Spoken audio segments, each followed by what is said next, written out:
in terms of our milestones, we are completing our wireframe. We are going to go into development from the 15th of August, and we aim to launch our beta project by November. In terms of our team, it's myself, Ronoba Mioli and Vio Tutu. We've got a history of working together, and how we came about the problem that we're solving is as a result of running our current business, being Veg2U, where we were awarded a contract by the army, but we could not access tomatoes. As a result, we needed to buy from a wholesaler, and it was expensive, and it hit into our margins.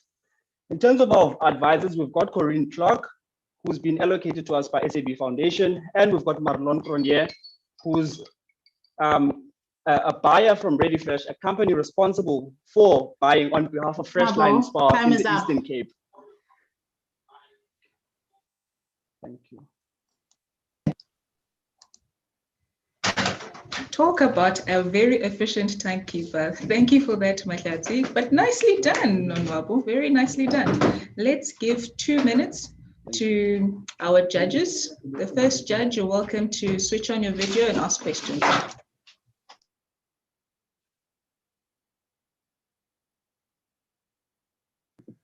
Go ahead, Inayat.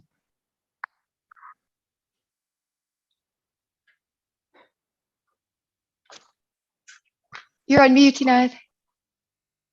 Can you hear me now? Yeah, now I can hear you. Okay. I can hear you now, perfect. Okay, cool. My question is with regards to Limatech, your product market fit. Could you just tell us what sort of research you've done behind the market that you're trying to penetrate?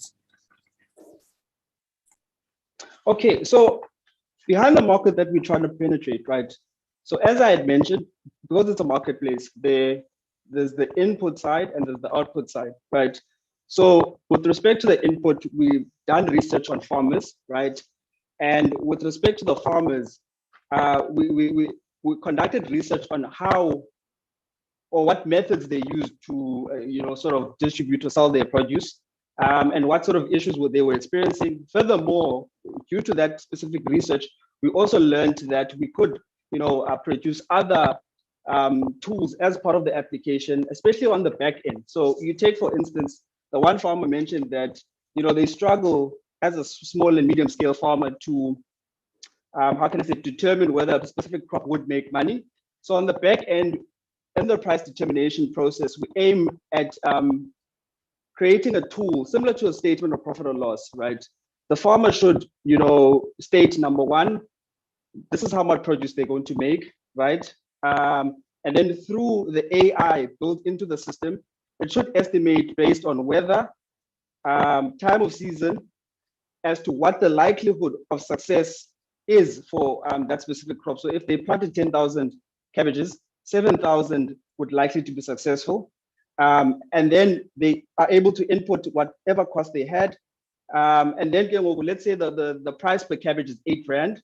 So 8 Rand times the estimated, which is the 7,000, gives them the estimated turnover minus their cost, then would give them, whether they make a profit or not at that specific pricing point. And then on this, the buyer's end, we interviewed a number of different buyers, both in Joli, Costin, and Motherwell, and we got an understanding of their buying patterns, most of whom buy from the National Fresh Produce Market, but they have noted the issues that they experience. One thing that we did realize is that most of them are unbanked, and it's an opportunity for us, right? However, they are open. The one lady even created a WhatsApp group, right? So we see that, community management is going to be something that is very crucial with respect to this group of individuals. And then on the formalized retail end, right, we had been doing quite a lot of research with Marlon, who's the buyer responsible for SPAR Eastern Cape. And he had assisted us with linking to various farmers, and also from the end of a buyer at a more established, institution. What kind of tools does he expect, or how can I simplification from his perspective? I hope that answers your question, sir. Yeah, perfectly. Thank you so much. Just a follow-up question on that, and then Zaina, I'm not sure if you have a question afterwards. My second question is, with a SaaS-based platform that you're building and you're incorporating AI and you're incorporating blockchain, how are you going to drive your engagement? So what is your go-to-market strategy?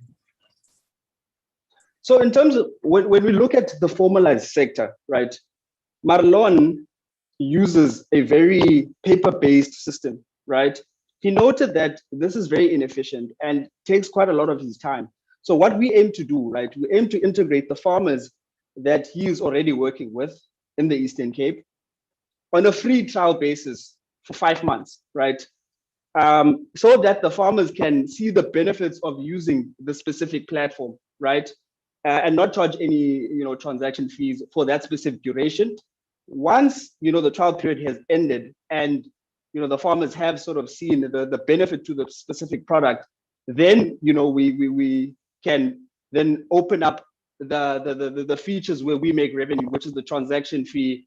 Secondly, how can I say it? Transaction fee on credit offered by a financial institution, any other marketing related aspect. So let's say, for instance, you're a farmer in Anki and you're wanting to sell to retailers or informal traders in East London, right? You should be able to pay a certain amount in marketing fees so that the buyers in East London are able to see your product favorably, right? So yeah, I mean, that's our go-to-market strategy in terms of the formalized sector. Then the informal, as I had mentioned, community management is key to the specific sector. We have already, sort of bundled the ladies in this specific segment, and they are very interested and keen to work with us.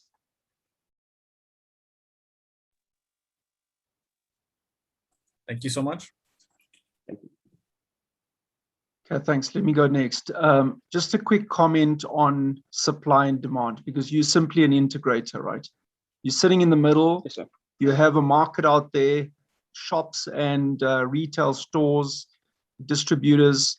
They rely on certainty of supply, and ultimately you're just an integrator. So can you maybe just give us some comments around that, because that's essential to the success of a platform, right? The platform is simply the digital trading, which is easy to overcome, but really the key contributor to success is the actual products.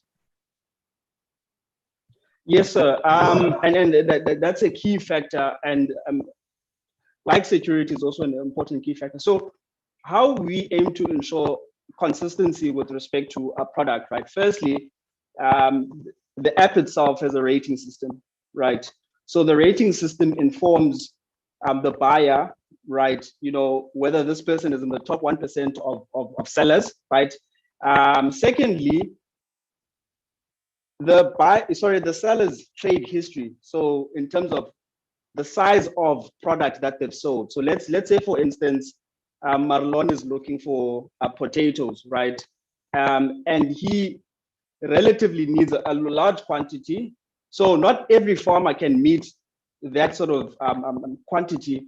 However, if there's a record of your trade that you've done business for Bell Series, for instance, which is another competing, how can I say, distributor in the region, then it informs Marlon that this person may be able to handle, the quantities or stock that he is looking for, right?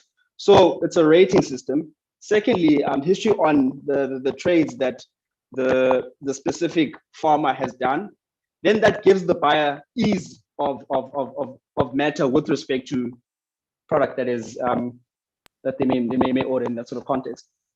Sure, and I'll just add to that. I mean, the fact that you're looking at technology, and I think Inai had spoke about that a little bit earlier around digital analytics, all of that. I think predictive analytics will also help you with your planning, so that ultimately where you run short in one particular area, you could always pick up in another area, right? So you could manage the supply and demand using predictive analytics and other tooling. Okay, good, thank you. Nothing else from me.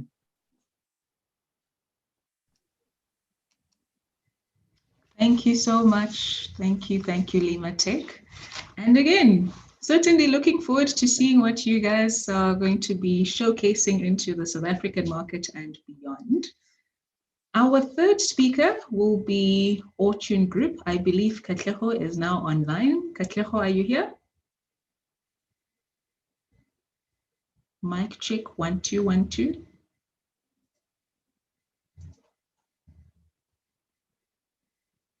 Katleho from Fortune Group, are you here?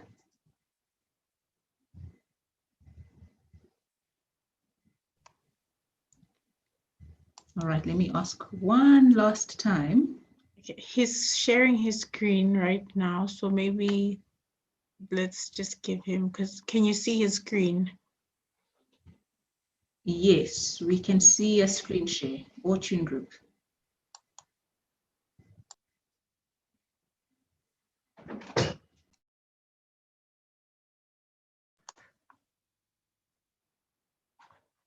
I think he's having technical problems with his sound. Okay. Katleho, can you send us a chat and we'll engage with you directly with the tech team so that we can try and assist you. We see the presentation, but we're not able to hear you.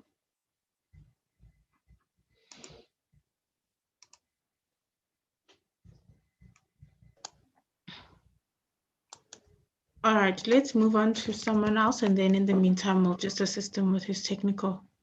All right. Okay, while we are assisting Katleho, our fourth, or rather third page, will be Macro Africa. Alifani, are you here? Yes, I'm here. Awesome. Welcome, welcome. MECO developed TempCars, an automated online temperature and humidity monitoring system for cold chain assets. TempCars offers seamless monitoring on PC and mobile phones for all temperature, humidity, data-related balances. One is quite interested to find out if it can assist us with all these cold fronts that we've been experiencing. So, Alinafe, over to you. You have 5 minutes. Thank you so much. Thank you so much. Can you see my screen? Yes, we can. Let me switch on my video.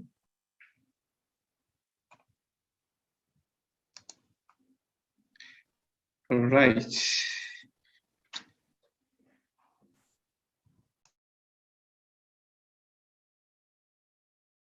All right. Thank you so much. My name is Anafe Kaliwa. I'm the CEO. I'm the co-founder and CEO of Macro Africa. Basically, driven by innovation and the Internet of Things, we are passionate about providing Africa's best, cheap, and easy to use business technology services, and with the aim of a connected and prosperous African continent. This is a story of a milk banking group of farmers in Cholo, a district in the southern part of Malawi.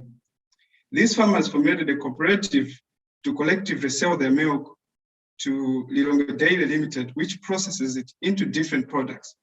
However, 60% of the milk was spoiling before the company would collect it, and this prompted the company to install cooling plants for better milk storage and preservation.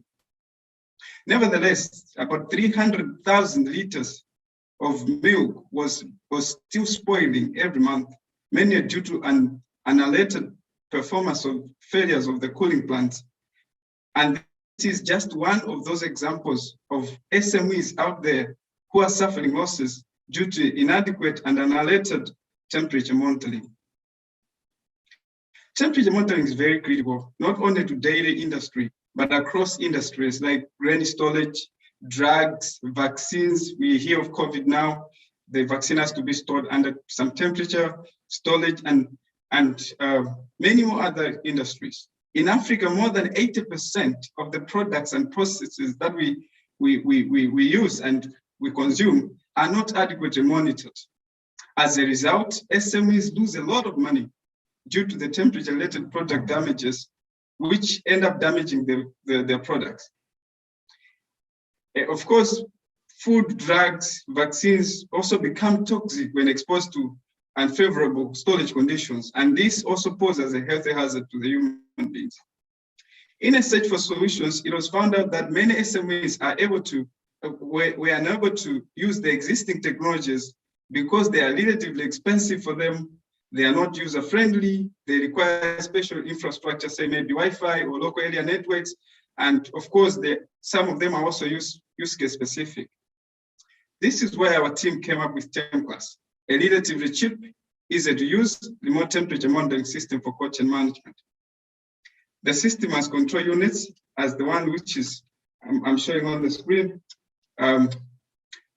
which is equipped with sensors, and these sensors take temperature readings, and the control unit sends those readings to the cloud server using readily available mobile telecom infrastructure.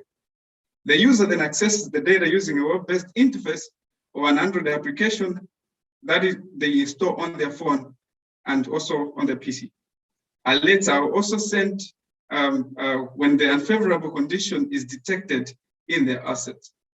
This slide shows the user interface and the alerts in text and in email. We provide TempClass as a service to SMEs and individuals based on B2B and B2C respectively. We also plan to sell it as a software as a service to large companies and to large enterprises and other temperature monitoring service providers based on B2B and also based on B2B2B or B2B2C respectively. This far, we have run 3 successful pilots with Delibot Zimbabwe, Lilongwe Daily, Chipiku Plus Stores, which is a reputable chain store in Malawi. We have also successfully defended some awards, more than 5 internationally, and we have also footprints in 2 countries, South Africa and Malawi. This is how we plan to enter our market. We are finalizing our beta testing by the end of 2021, starting patent registration 2022, and installing production and assembly equipment for commercial pilot rollout in 2023. This is our projection in terms of revenue, where we are planning to make a substantial profit in 2024, all things be equal. But still, we can also make profit in 2023 if we happen to have some investment in 2022. Our team is comprised of myself as a product developer, Mr. Ndwandwe as a business development and growth expert, Mr. Mhango as a computer programmer, Mr. Mabuza as a commercial legal advisor, Evelyn Baston as a food industry expert. Together, we can increase the profitability of SMEs. Together, we can increase the safety of food, drugs, and vaccines. Together, we can reduce hunger by preventing food wastage. And indeed, together, we can make Africa a healthy and a prosperous continent. Right in the nick of time, Alinafe. And just for the sake of diversity, Murigwanji, lovely to always come across entrepreneurs who are co-creating and capitalizing on the diverse opportunities that are available on this continent. You know the drill? 2 minutes to the judges. Who will take the icebreaker first?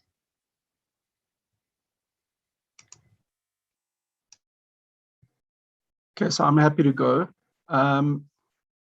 Just got some sequential questions. So what is your ability to hit the market in terms of from a financial sense? So what do you actually need in order to make this work? Because when you speak about sensor technology, you talk about IoT interfaces, you talk about all of those things. You have an investment entry point in order to scale this. What is that entry point and how do you intend getting there?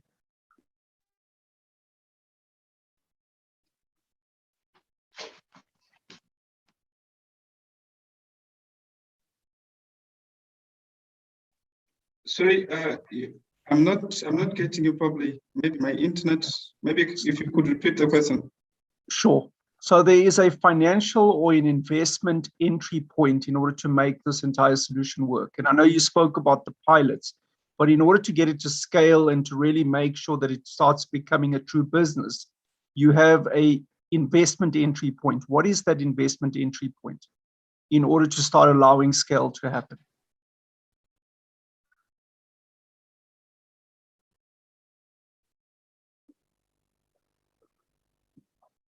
I'll also switch off my video. Maybe that might help. Yeah, maybe that can help. Yeah, go ahead. I'm here. Okay, so my question is, as an entry point into the market, I understand that you've done some piloting, but those are largely proof of concepts, right? In order to get this to scale, what is your investment threshold that you need in order to start getting this business to work? Yeah, so we're expecting, as a precursor, we are expecting to get ourselves incubated as we are waiting for enough inflow. But at the moment, we are looking for a tune of, say, maybe $200,000, so that we get to patent first the innovation. We run through the standards, so we get some standards, and then we roll out. But for now, we'll still be piloting with some of the SMEs that we have, which will be giving us some inflow as we wait for the advanced entry into the market. I don't know if that answers your question. No, that's good.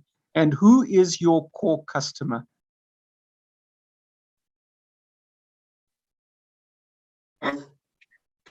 Again, my customer. Your core customer. Who's your primary customer? I say we are looking at SMEs who are in the cotton business. Mostly these SMEs are dairy industry and meat industry, where, I mean, they have got some cold rooms installed maybe in the city. So we are looking at backing groups. We are looking at farmer cooperatives as our precursor for now. But okay, and just we are also expanding to retail chain stores, like, say, maybe Spar, ShopRite, so that maybe we can also assist them in modeling their systems. Okay, cool. And then just a final quick question. You have a heavy reliance on technology and connectivity. Now, in the African market, where you are primarily starting to play, connectivity is generally a problem. So do you have a solution to overcome that? Because if you're using sensor technologies, and then going into the landscape of data and AI, that is a challenge. What's your view on that? Normally, thank you so much for that very good question. That's why we came up with this technology, because we thought our technology uses up to the lower standards of the network, which is 2G, which normally is available even in remote areas. So when we're piloting the first units, we found out that we needed to drop to the standards to the lowest standards of communication, which is 2G. So our recent designs are featuring the lowest standards, and that's why we are able to say we will be able to launch the units even in remote areas. No, very good. Thank you. Thank you, Alinafe. Good luck. Thank you. Awesome. Much appreciated for those questions, judges. They are certainly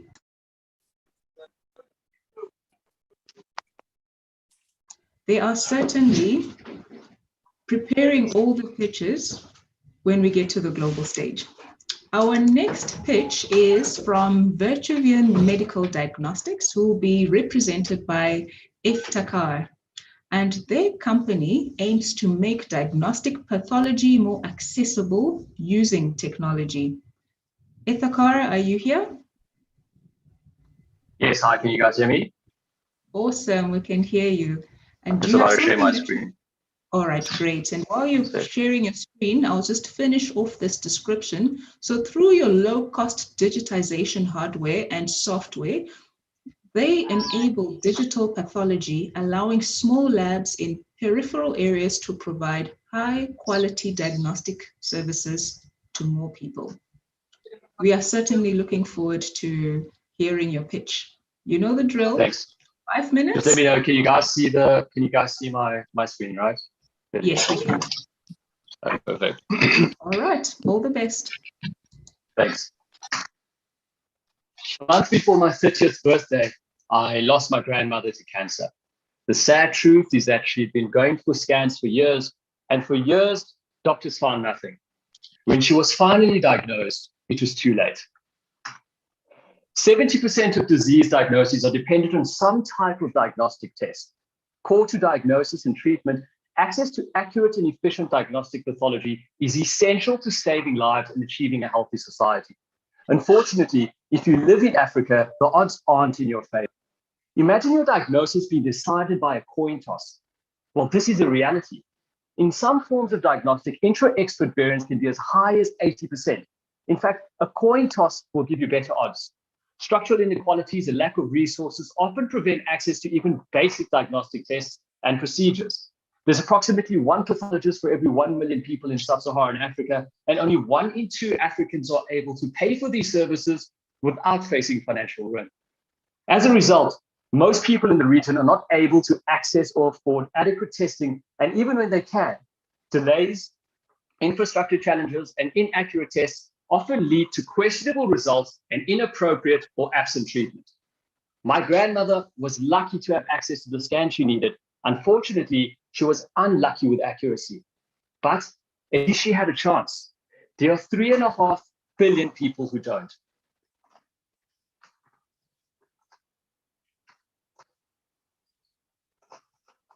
Something's wrong.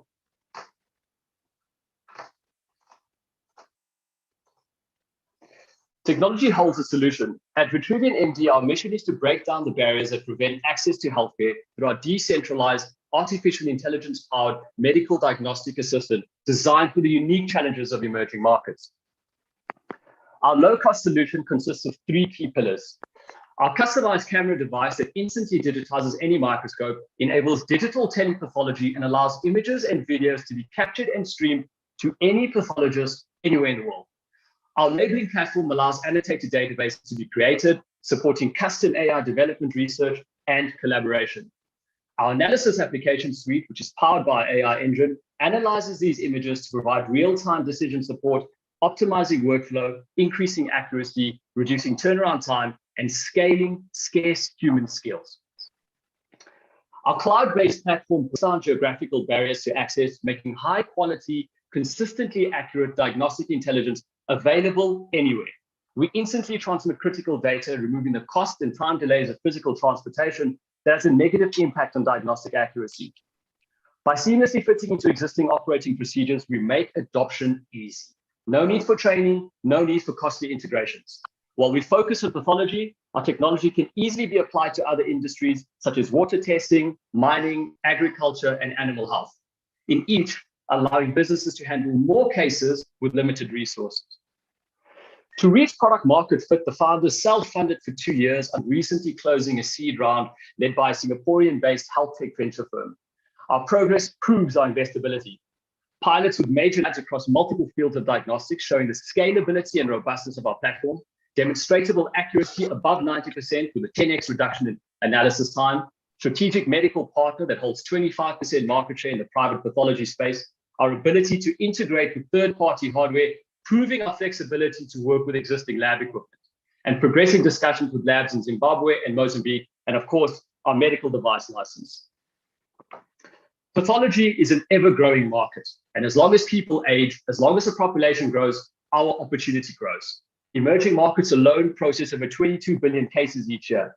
The investment bank in me knows that this is an industry we need to be invested in. This pandemic has shown the importance of remote working and the benefits of technology in resource-constrained environments. As such, digital pathology is poised for rapid growth. VMD's traction in development and our key relationships in Africa position us well to capitalize on this.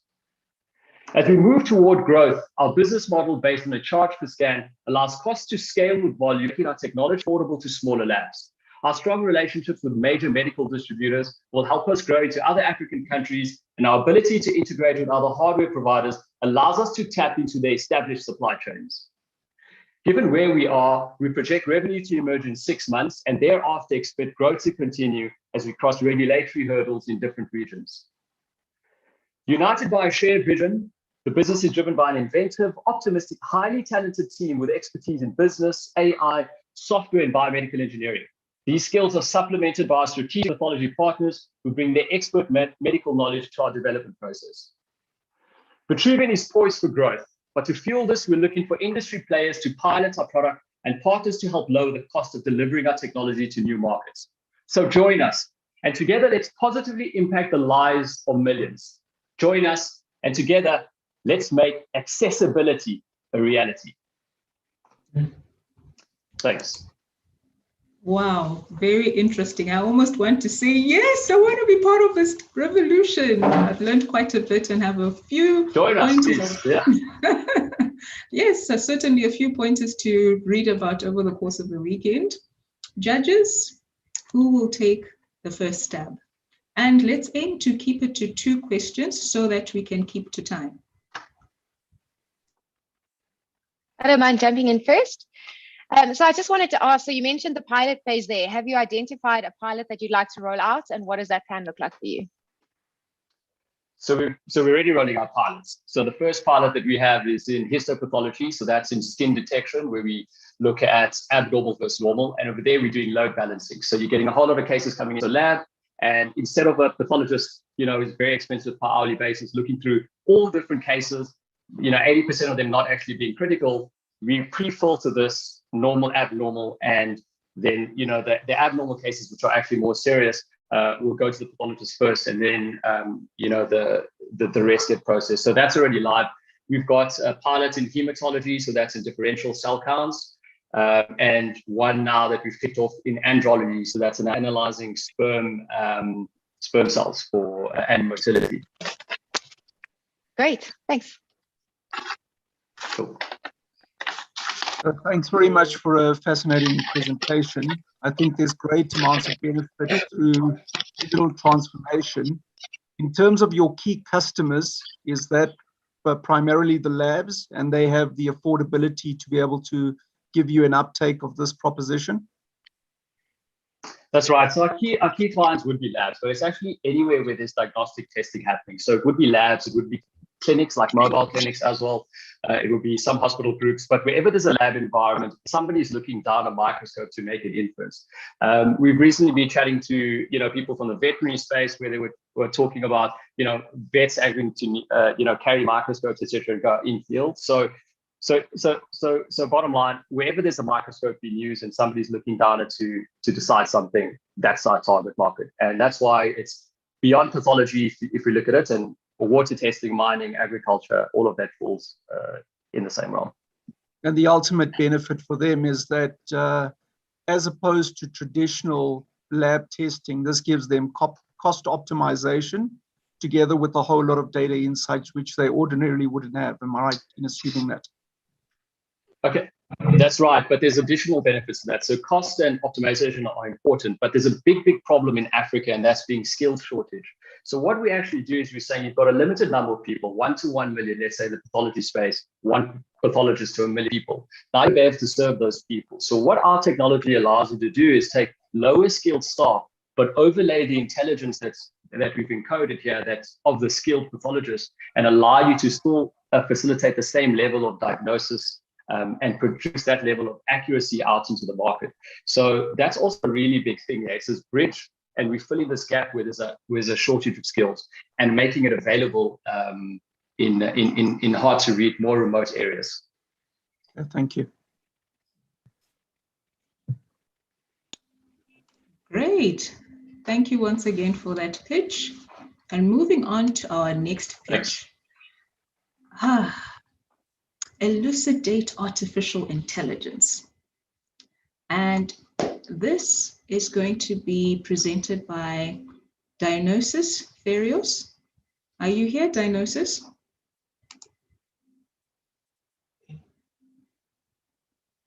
All right, it's Dennis. So it means the incorrect spelling is on our side, because I thought we were having a Greek. Yes, I thought we were having a Greek god who will be presenting. It is my full name. Is But I it? can't confirm to being a Greek god. That's a bit of a stretch. All right, that's just me trying my luck. So as you are setting up, I'll just give our judges and listeners a quick intro. Elucidate AI is a machine learning boutique firm which offers data analytics and artificial intelligence solutions in marketing, credit, as well as other industries. They offer as well as operate a unique shared value where one only gets paid if value is delivered. Are you ready with your pitch, Dennis? I am. I'm going to ask Marom and myself are also are both going to be pitching. So I'm just going to ask Marom to start the pitch, if that's okay. All right. Best wishes. Thank you very much.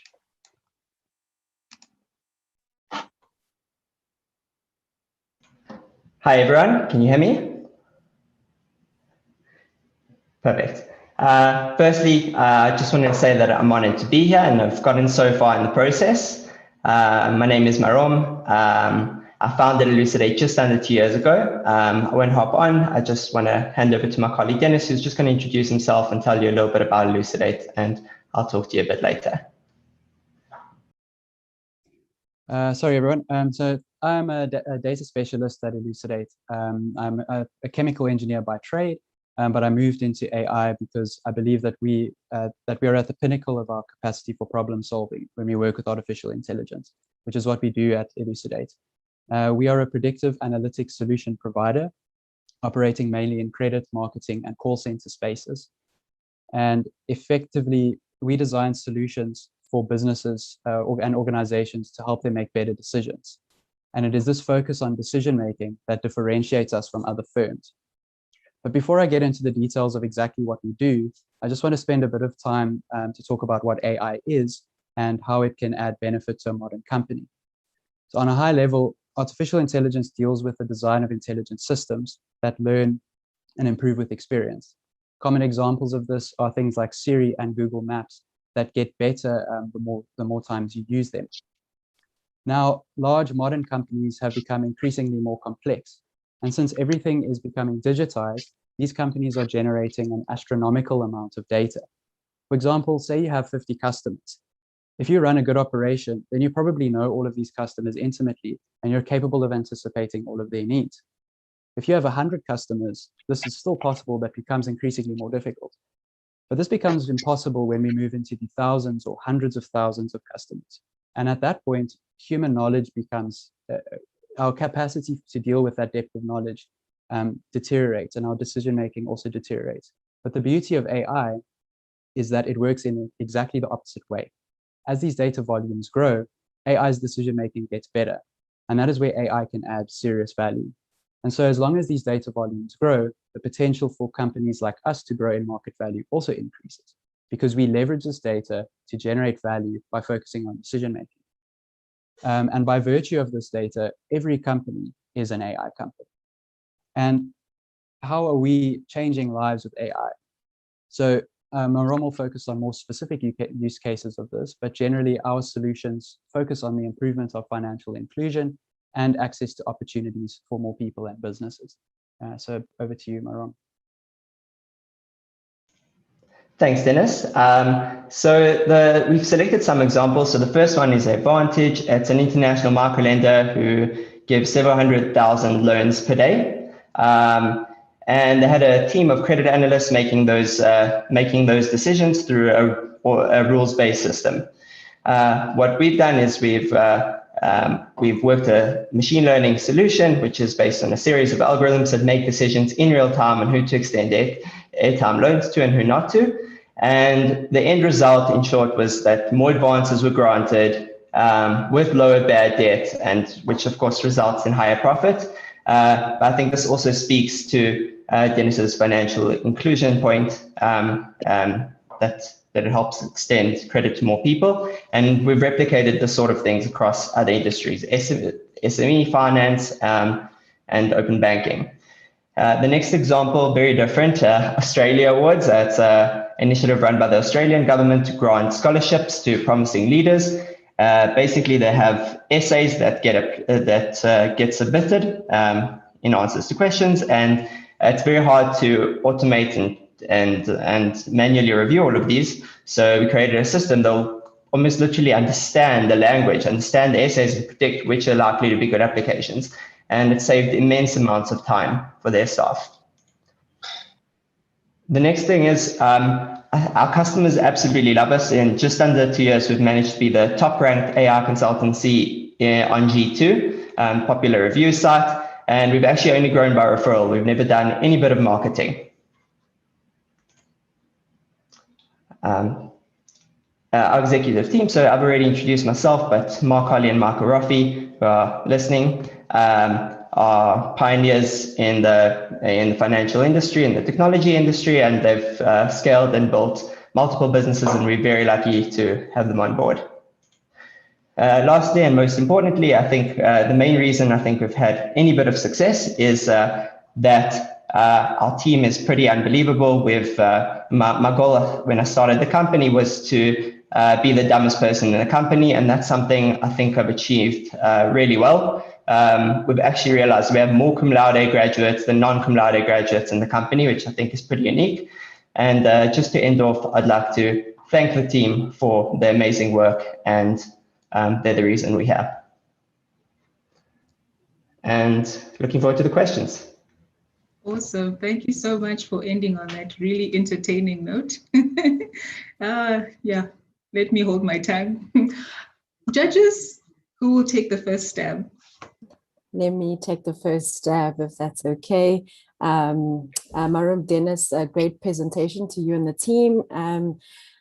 Yeah, very topical in terms of AI. So I think the timing of your coming to market is quite good. So I definitely commend you on that. The question that I have for you is a little bit more related. If you could unpack your business model for us a little bit more. During the intro, there was made mention of that you get paid when value is delivered. So if you could define that for us or elaborate a bit more.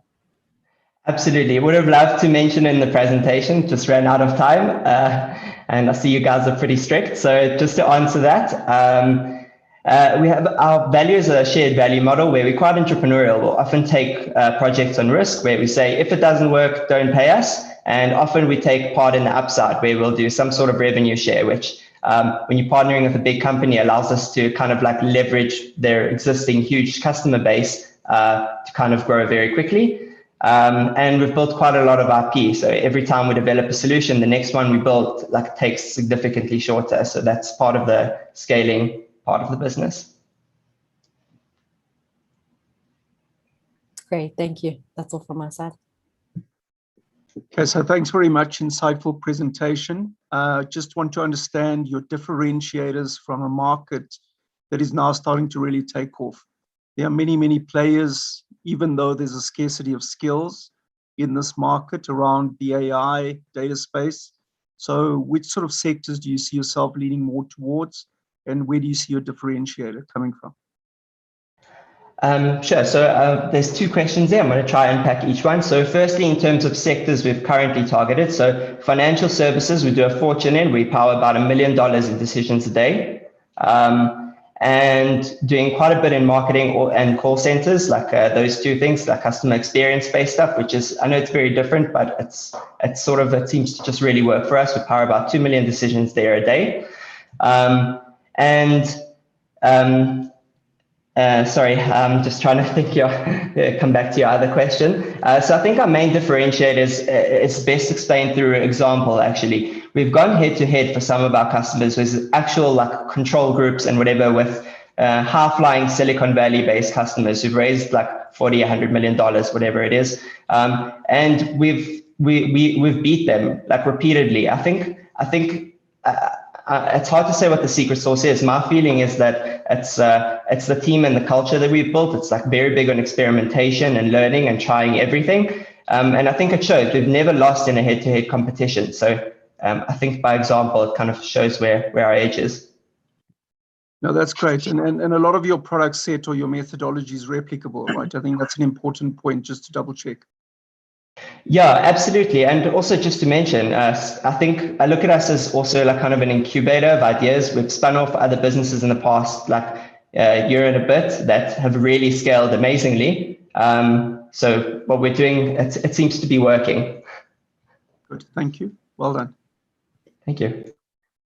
I just wanted to ask, you mentioned that you haven't done any marketing and that all of your clients have come via referral. Do you have a go-to-market strategy in place or any future plans for marketing? So we do have. We're kind of trying to launch some sort of ambassador program in foreign markets where we think we can add a lot of value. It's something that's very much like in the works, but not really done. I think at the moment we're actually capacity is more the thing. We have really high standards for hiring, and that's been a limitation. And I think a separate point, but related to scaling, is we have quite a bit of funding in order to scale should we wish to. We've actually never used a cent of any of that funding. We've been profitable from the beginning. Great, thanks. Awesome. Thank you so much, judges, for those interesting questions. If AI was a type of meal, it would definitely be the most ordered on a menu. As we are approaching halfway, we've got 2 more pitches left. At least Katleho has confirmed that all is sorted on his side. But before we get to Katleho, we have the National Housing Stockfile represented by Alfonso. Alfonso, are you here? Yes, I am. Thank you very much. Wonderful. So while you were setting up your presentation and switching on your video, I'll quickly tell everyone what the National Housing Stockfile Company is about. It's a for-profit social enterprise with a focus on affordable housing and adjacent opportunities. They offer 0% interest-free loans on low to middle income earners. They are also in the process of pivoting themselves as one of many fintech entrepreneurs in South Africa. Alfonso, you know the drill. Yeah. 5 minutes and we'll catch you then. Thank you very much. I do apologize for not switching on my video. I do seem to have problems with the IT. No worries. Please go ahead. At least we can hear you nicely. Okay, so my name is Alfonso Slinger, and I obviously represent the National Housing Stockfile Company.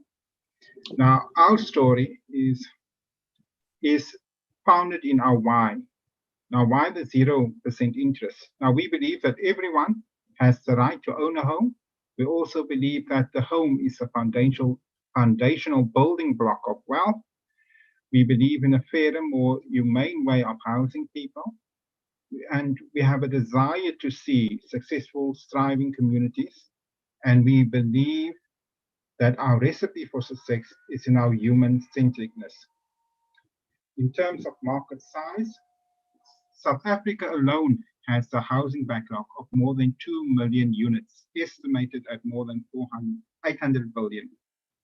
Now, the NHSC, even if it captures only 1.5% of that market, will capture around about 12 billion rands.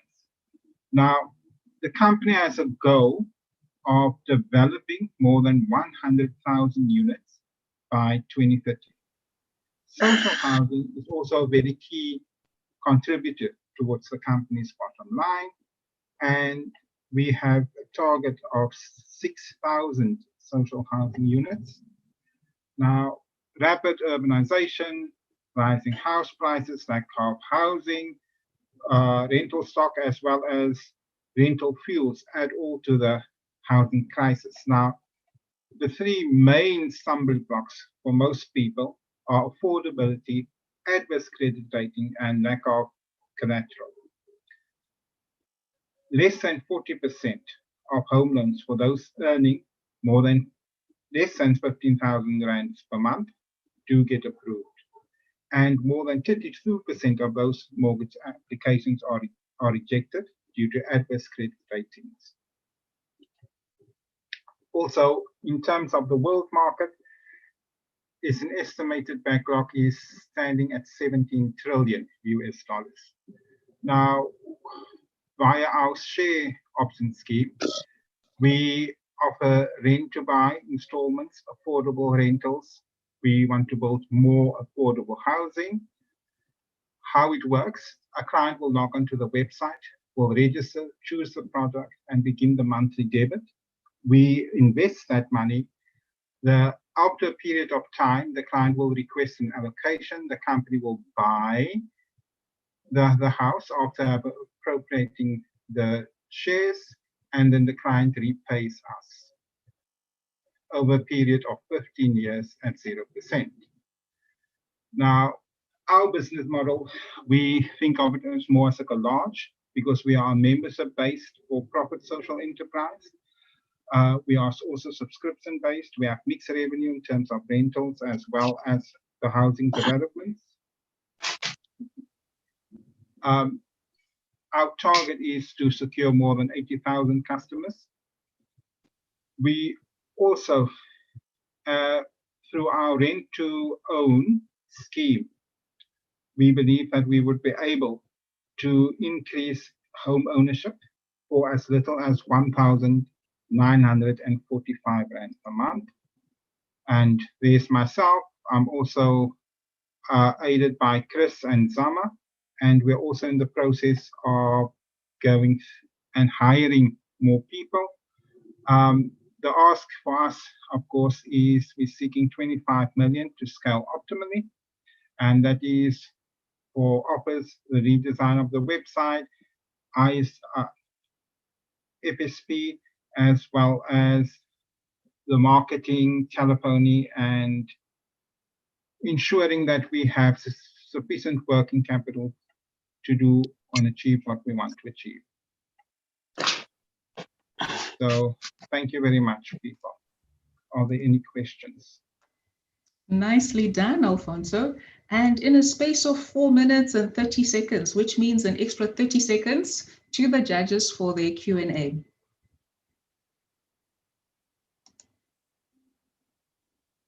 Any questions are welcome, judges. So, Alfonso, thanks very much. Other than the 25 million that you're looking for to kick off, right, or kick ahead, I should say, what is your biggest inhibitor other than that, or your biggest challenge that you see? Well, currently our biggest challenge is the website. We've had crazy prices when it comes to people quoting us on the design, on the interactive thing that we want. So we are searching the market. I shared with somebody that the price that we had received for what we wanted, it was like 6 million, and we flatly refused. We are also currently speaking to Akiri as well as other companies in the industry to find a more competitive price based on what we are seeking. I can tell you as a guarantee, you can get a website done for a fraction of that price. So certainly don't spend 6 million. The one other thing that I just wanted to check with you is that your level of contingency, right? I understand your business model is based on volume of people over a period of time. What is your sort of threshold of those that don't pay before your business model fails? All right, we are working on a contingency of 30%. Okay. So we are quite comfortable accommodating those as long as we are below the 30% margin. Okay, thanks. I'll give others a chance. Thanks.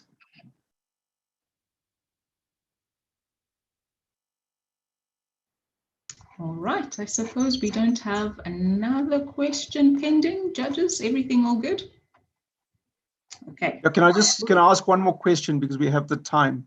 In terms of your scale and your reach, are you looking at taking advantage of specific regions or provinces? And do you see your model as being replicable beyond South Africa? Indeed. We want to be a global player. We believe that we can be a global player. In terms of the first part of being regional, some provinces are more amenable to housing than others are currently. We, for instance, are busy with negotiating with a development both in the Eastern Cape and in the Free State, as well as Gauteng. And then in terms of scalable, yes, one of the reasons why we want a website that would have the necessary both front and back end is to ensure that we are able to reach beyond South Africa. So it's South Africa, Africa, and then the rest of the emerging markets. That's good. Thank you. All right, thank you. Awesome. Thank you for that concluding question, Ziad. To our last pitch of this first round, last but certainly not least, Katlego from Fortune Group. Katlego, are you finally with us? Yes, I'm with you. Can you hear me? Yay. Wonderful. I see that you are sharing your presentation. While you're doing that, let me just remind the judges and everyone watching a little bit about what Fortune Group is. It is a digital business-to-business distribution company which aggregates independent retailers and informal traders by buying in bulk for better pricing from suppliers. Katlego, 5 minutes to you. All the best. Good afternoon to the judges. My name is Katlego. I'm from Rustenburg. How I came up with the company or the solution was that I move a lot and I don't know how to cook. Yes? Just a quick one. Are you using your phone or laptop? I'm using my phone. Okay. Is it possible for you to rotate your phone so that we can see a fuller screen of your presentation? Okay. Let's explore. We'll pause your time that you started. Let's explore if there's a rotate option. There is, but even the study IT, I think I must. Yeah, is it rotated now? Not yet. There we go. Yes, we have a full-blown presentation. Thank you. Okay. Please go ahead. Apologies to the judge. Yes, my name is Katlego. How I came up with the solution was that I move a lot. I've stayed in three provinces. So because of moving a lot, I don't know how to cook. So I eat at the cheapest place I can find. So the cheapest place is usually it's informal retailers that cook. So I came usually when I order my food. Usually they'll tell me that they don't have the stock, they don't have the water, they don't have electricity. So I came up with a company named Ochun. The problem statement is that because I saw that why these independent retailers didn't grow, I saw that financial products are really available to them due to the lack of data and sustainability and limited growth opportunities of their businesses. Let me just give an overview. What is Ochun Group? Ochun is a digital business-to-business distribution company which aggregates independent retailers in the fast-moving consumer goods and agricultural products, buying in bulk for better pricing from suppliers while using the collected data to provide them with financing, designing and installation and maintenance of energy management solutions.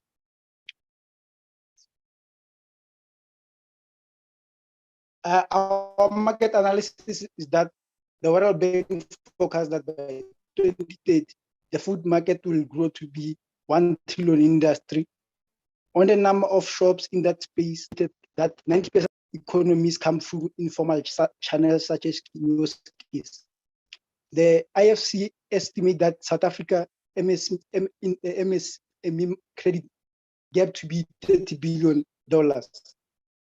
And the new estimates by the African Development Bank suggest that the continent infrastructure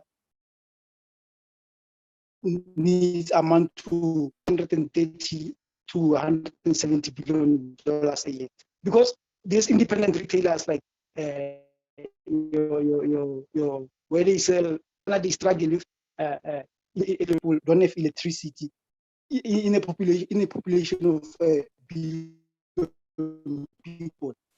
And with water, a recent World Bank study on the performance of water supply service in Africa, region utilities don't have the revenue to cover the cost. I did incorporate my solution, my food business with the infrastructure, because I saw infrastructure is one of the biggest problems that hinders growth to these independent retailers and informal traders. How the system works. Independent retailers can order goods anytime through SMS, mobile app, social networks, while leveraging their historic purchases that are to provide them with engineering solution and financial instruments they cannot gain from banks. This is how we make money. Firstly, we charge earnings on margins of goods sold. Then with our energy and water management solution consultations, installations, and maintenance fees. We also provide them with credit, vehicle, we're also partnering with community trusted and stable sales agents. These independent retailers and informal traders, you can turn them into providers of other services such as your airtime, your electricity, set to sell electricity. So that is how Ochun make money. Our financial ask will be $2 million. The 1 million will be for the inventory, the 250K for the transport cost, salaries, and for finance unforeseen events, we'll have 100K. My team consists of me. I'm a mechanical fitter. I can say that I'm studying, or I've dropped out of mechanical engineering and information technology at UNISA. I used to work for an energy management company. I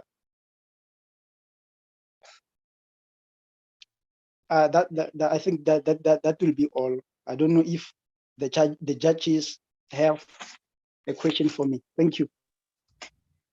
Thank you so much for that, Katlego. Right in the nick of time. Well done. Thanks Judges, so much. please. Just a question from my side. Would you explain what your marketing strategy is? Our marketing strategies, how even though I don't grasp the question, how are we gonna really market our businesses? We'll go to the independent retailers and informal retailers on a monthly basis. That's how we're gonna go about with marketing our business. I don't know if. Thank you. And my presentation, if anyone require it, you can always shout out. I'll send it to you sometime. Any more questions? Yeah, from my side, thanks very much. I'm trying to understand where the $2 million requirement comes from, right? Because essentially the way I see your business is it's largely distribution, should be using digital platforms, and ultimately you get scale through that, right? Now, when I look at a business like this, you know, you're using largely products and services that come from other places. You are the aggregator to an end user, right? So, you know, in order to scale that, really the large investment is more on the digital side rather than the people side, because that's how you want to scale.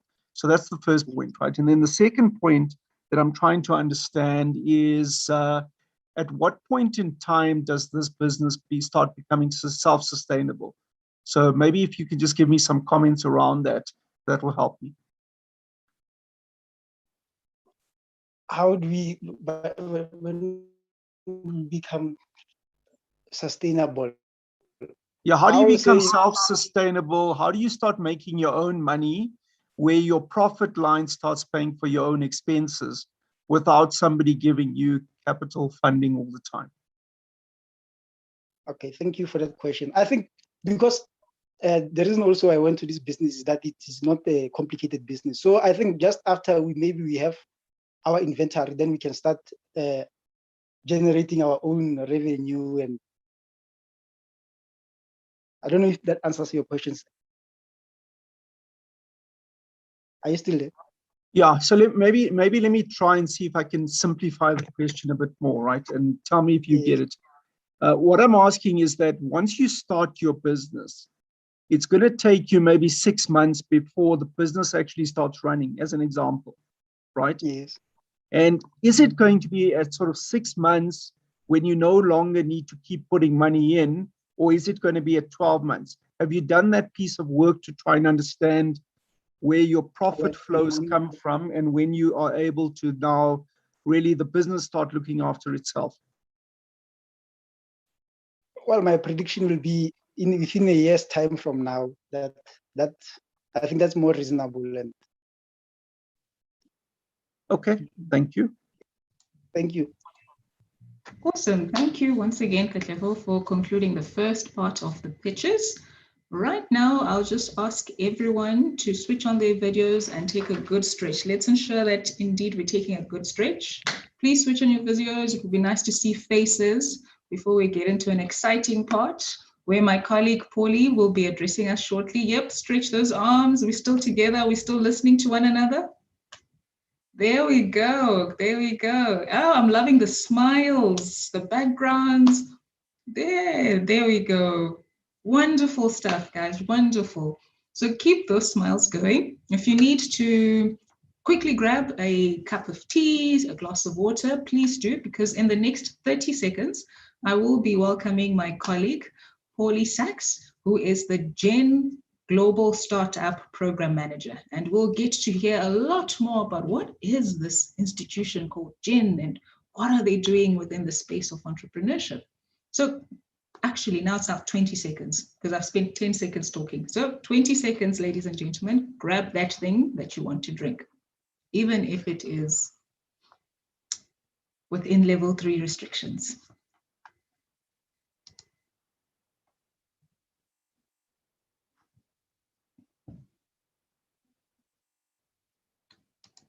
All right, in the meantime, while people are fueling up, Paulie, I'll ask, are you there?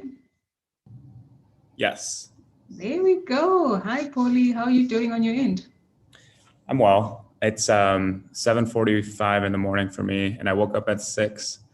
So I felt a little groggy, but I feel good now. Oh, all right. I hope that the pictures have been giving you a bit of inspiration to tell that grogginess to step aside. Yeah, it's been exciting. Okay, now good stuff. I'm sure 20 minutes, or rather 20 seconds are up. So without further ado, once again, I welcome Paulie Sachs, who is the Gen Global Startups Program Manager. Paulie, over to you. Morning. So I woke up this morning not knowing 100% sure how I would want to kick off this talk. It's both an honor and, for me, and it was hard for me to come up with a topic. So I kept thinking about how I felt. And I got to this point where I started thinking about all of the people that are showing up for this today and all the people that had worked to make this happen. And so I wanted to talk about how important it is to show up for your people and then tie that in a little bit to what we do at Gen. So first off, I want to say I was reading a book last night and I was reading about Harvard in the book. And it had nothing to really do with the content of what this is about, but I kept seeing Harvard and I never talked about Harvard. So my phone wasn't picking up on what I was saying. And this morning I'm scrolling through Twitter and I see all these ads for Harvard. And so I'm confused. I'm like, why am I seeing ads for Harvard? I just read about it. There's nothing in my brain that's giving any sort of data to some system or platform that would have let them know that I was thinking about Harvard. And so the reason I'm thinking about that and saying that right now is because I just find it so unbelievable how connected we all are and how easy it is for us to take for granted what we're experiencing right now. I know that it's become kind of a dreadful thing at times to have to always be on meetings on Zoom. but it's still so unbelievable and so fascinating. You know, I'm calling in from Cleveland, Ohio right now to a pitch competition in South Africa because somehow in this world, I got connected to this organization, Jen, who is empowering people with the platform to provide a voice for entrepreneurs. And I find it tremendously amazing that, you know, I get to have these ideas that I read on a piece of paper, and then I see this feed on Twitter talking about what I was thinking about. And then I get to enter this room with you all today, right now, and talk about entrepreneurship and these ideas and how it all connects in these weird ways, right? So I say all this to basically say that the world is small. And yes, COVID is awful. And I want to recognize that we're all in these tough places. And to kick off this talk by just giving a little bit of grace and appreciation for all the effort that the organizers have put in. So that's just the beginning of the talk. So who I am, I studied psychology, clinical psychology at Kent State University in Ohio. And I ended up leaving a doctoral program completely to pursue a startup in New York. And granted, I had this path and this idea of what should happen. And I ended up, just pursuing startups. Long story short, ended up meeting all the folks at Gen at one of the Global Entrepreneurship Congresses, which I'm sure that Anna Maria and everyone else from the Gen Sloan 22 is probably telling you guys all about. It's our annual conference where we bring together all of our delegations from around the world. And you know, we convene to talk and support entrepreneurs. Anyway, I ended up pursuing entrepreneurship and I found myself in this role. Basically at Gen, we have a platform of programs and initiatives where we are trying to build ecosystems and support these communities. EWC is obviously one of them. And we run as well the Global Business Angel Network and Startup Huddle. We run research and policy and a few other flagship programs like I mentioned before, the Global Entrepreneurship Congress. A lot of them you might never see because it might not be relevant to you, but you're here right now, which is the key thing. So, so I want to get to a little bit more of the point to the talk. And if you do have any other questions about Gen, I can kind of touch on that if you need to, or anyone can follow up with me. I've worked pretty closely with Malatsi with Startup Huddle. So if you know her or you get connected with her through the program, I'm more than willing and I always have my door open. So again, as you probably know, I'm not from South Africa. I grew up in a little city that was once the mecca of the Industrial Revolution in the 20th century.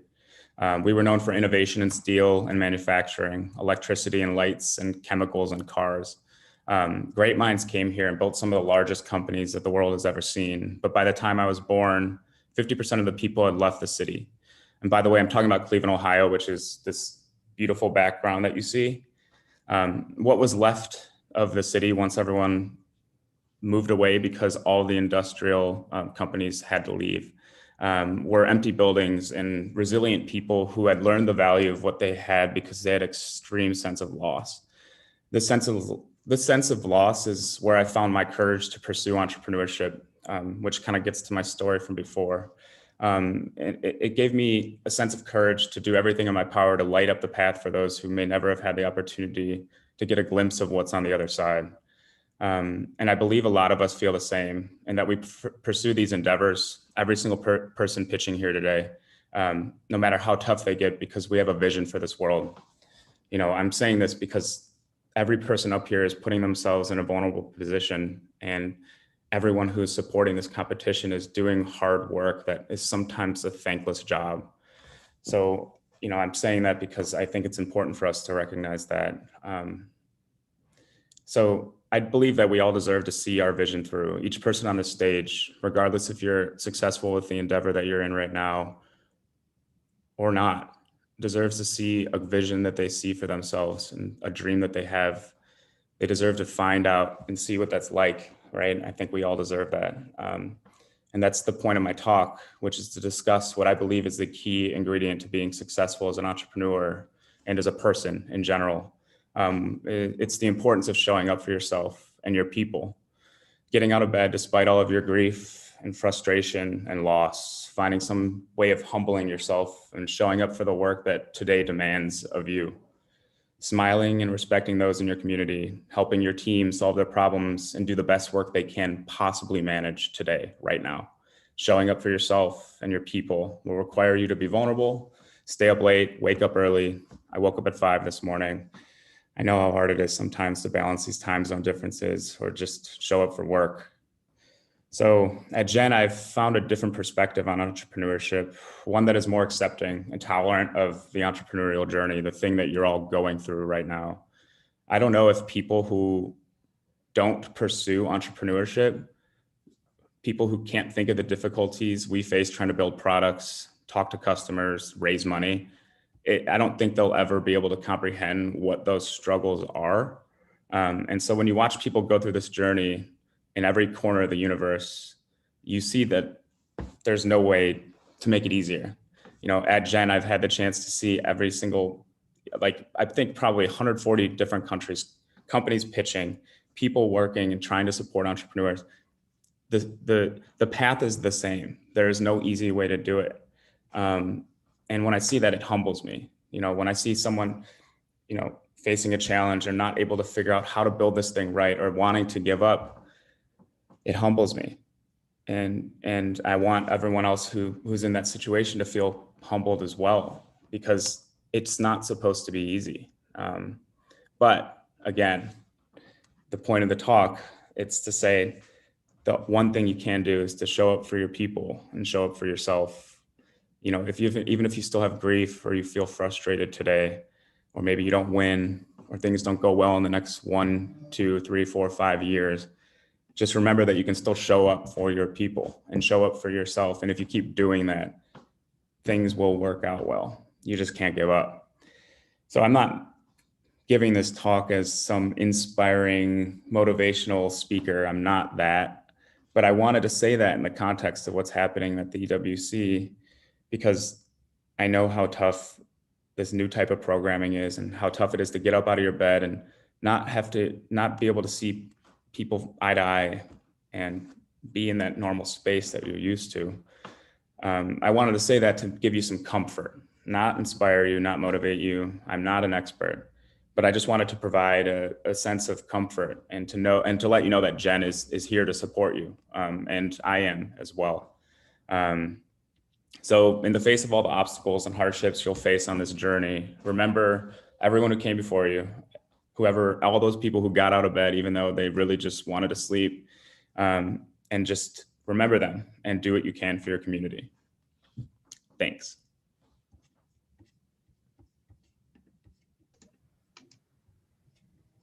As I'm listening to Paulie right now, I'm thinking we should have had you earlier just to break the ice, because even I am like, yes, I hear you. Entrepreneurship, I mean, so it's really, really refreshing and always a pleasing pleasure to meet and chat with like-minded people who are walking this entrepreneurial journey, just to be reminded, like you say, take comfort. The journey itself comes with its own fair share of smiles, frowns, tears, giggles, the whole 9 yards. So thank you so much for that. And I reckon the last 7 pitches will certainly take it to another level. Like this time around, they're just going to be feeling a whole lot of comfort. And I hope so. Indeed, indeed. Let me ask any of our judges or guests, actually 2 people, if they've got any specific questions for you. Please raise your hand in the chat function or just switch on your video and I'll call out your name. So we'll ask for 2 people if they've got any specific questions for you.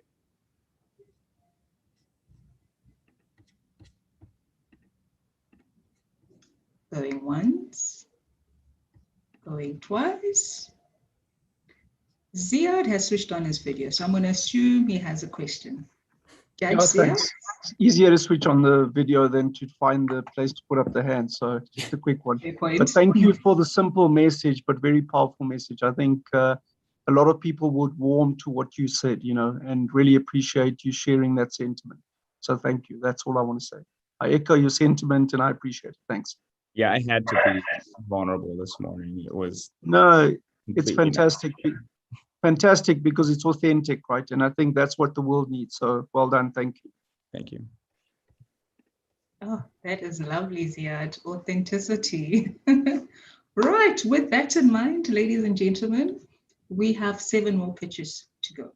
I'm going to ask Paulie, please do stick around so that we make sure by the time you start your day, guys here in SA have inspired you, they've tickled your fancy, and you're good to tackle whatever it is that may come your way.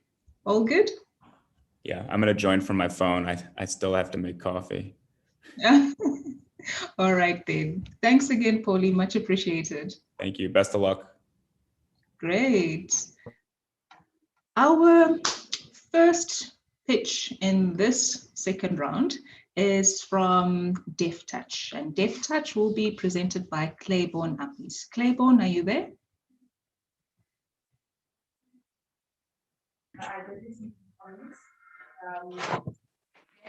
Awesome. Hi, Claiborne. Do you have a presentation? Okay. So while you're setting up your presentation, I'll tell the judges and our viewers a little bit about your venture.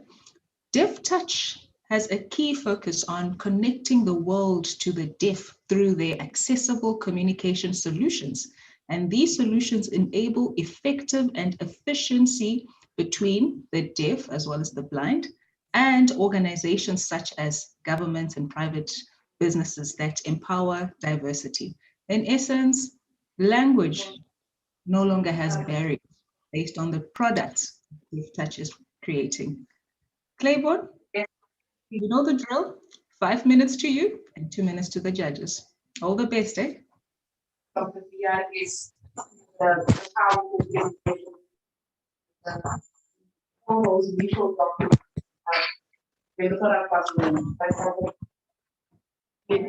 No need to check your mics or check if the captions are on.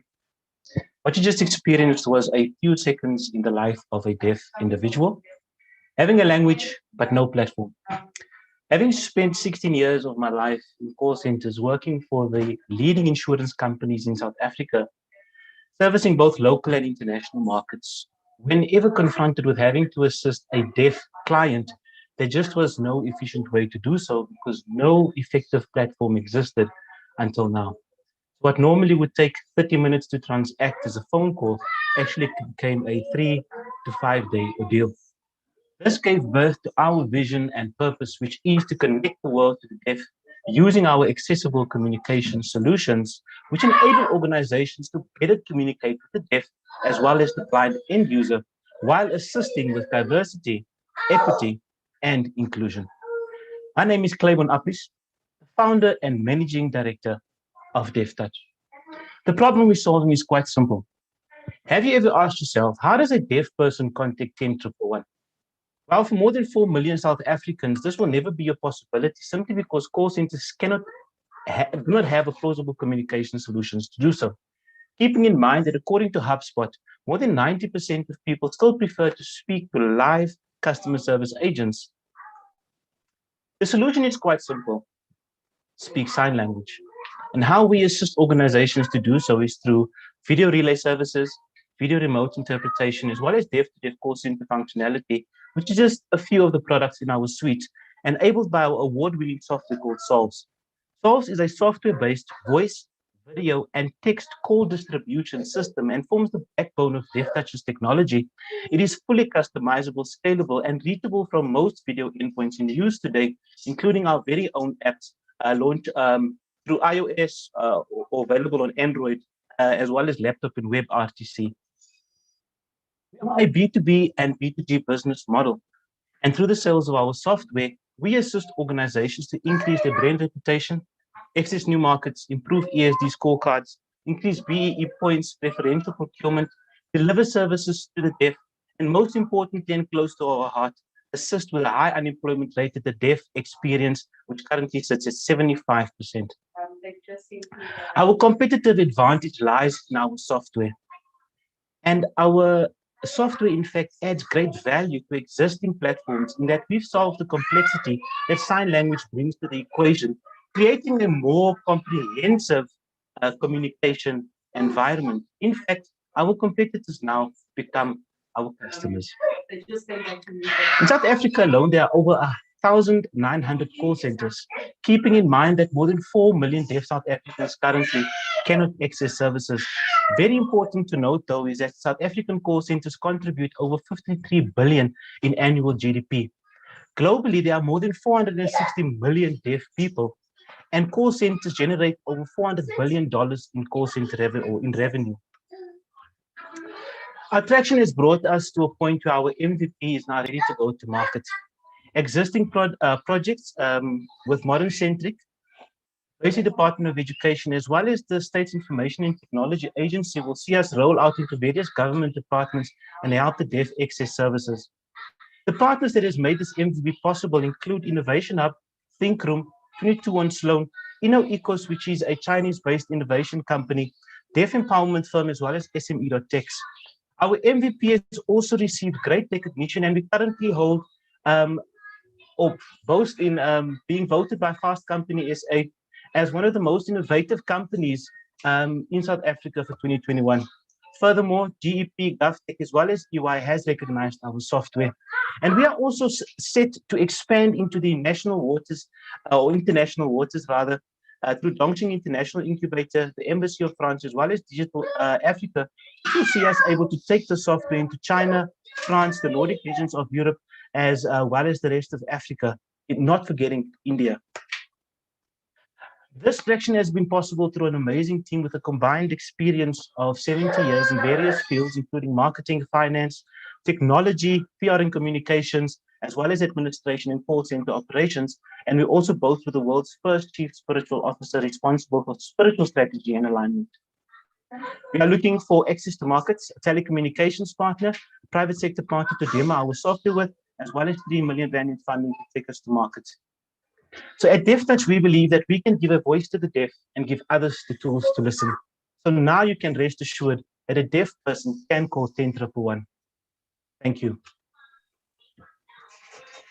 Thank you so much for that, Claiborne. I want to make sure I heard you well. Did you say Chief Spiritual Officer? That's correct. Interesting. I'm sure one of the judges will ask a question about that. Judges?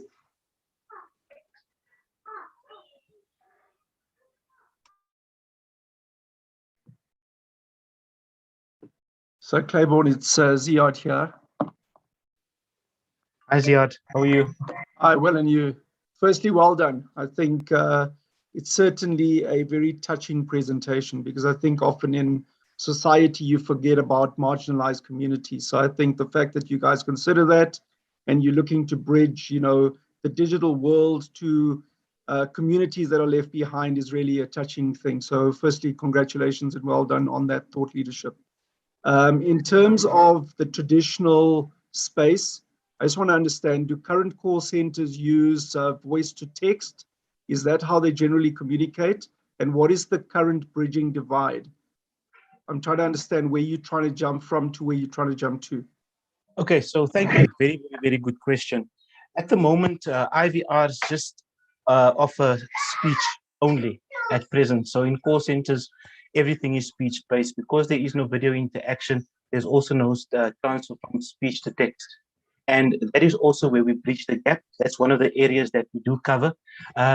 Most importantly, also, we bring in the video element, because as you've noted, sign language is very important to this 460 million rather global deaf citizens, because that is their chief mode of communication, where text also becomes one of the alternatives. So when you bring the two together, you create a more inclusive environment. But just to attach, or just to add on to what the question was, which is a really amazing question, is because keep in mind, we're trying to create an inclusive society. And it doesn't help that because we're bringing the marginalized community, you know, into the mainstream, that we're going to create another marginalized community. So existing call centers don't need to lose their staff members. They can keep their staff members. They also don't need to, in fact, teach the existing staff members sign language, because our software enables them to bring a remote-based translator into a call, much like we are now. This is an amazing platform, but there's no translations. I asked a question earlier, just as a build-up. I asked, where's caption? And if I was truly blind, I wouldn't know not a thing that you were saying. We are almost 2 hours into our session, and there's no caption.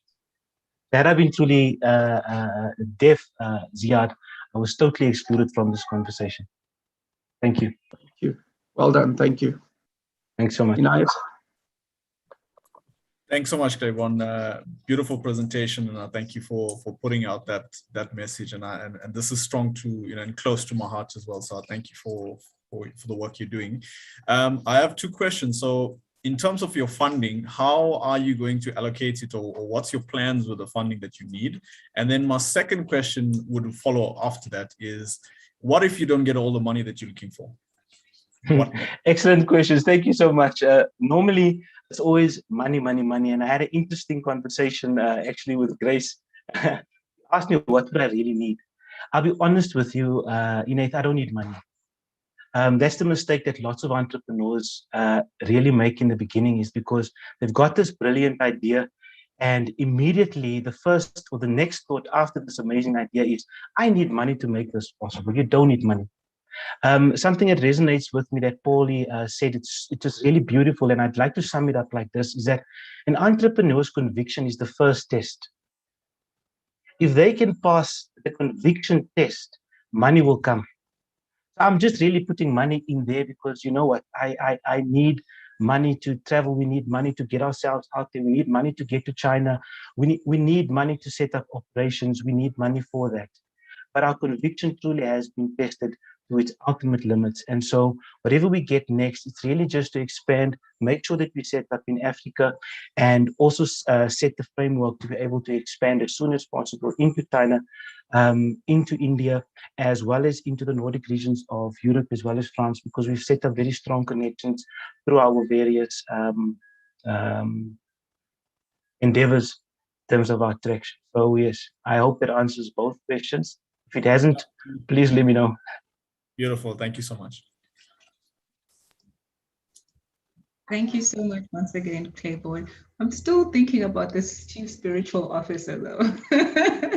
Let me touch on it for a second quickly, GT, because it's something that is not heard of in the entrepreneurship world. But I find it so important to just reflect back on Paulie's amazing conversation, and I could truly feel what he was saying. The fifth industrial revolution is already underway. There's no question about it. And the fifth industrial revolution is focused on us, on people, where the fourth industrial revolution was focused on ensuring that there are tools to make that happen. And so now, like Paulie said, it feels like we're in the same room. We've got different backgrounds, but we're having an amazing conversation today. And so what becomes more important now is, what's the next level to our human existence, and how does technology and everything that life has brought to us bring that all together and take us to the next level? And that's why we need a chief spiritual officer, because that alignment is very necessary. Let me know when applications are open. So, Ziad, you had a question. Yeah, I got one more question for you. I'm trying to understand who your buyers are going to be, right? And where you're looking to take this product set, and how you're looking to scale it. So if you can maybe just answer that for me. Brilliant questions, Yarden. Thank you so much for that. When our go-to-market strategy is call centers, simply because I come from call centers, that need was identified in call centers. But once I started exploring actually how big this communication problem truly is, it opened up a whole new world for me, Ziad. Education. A deaf person needs a proper teacher. If that proper teacher is not based in South Africa, it's not a problem.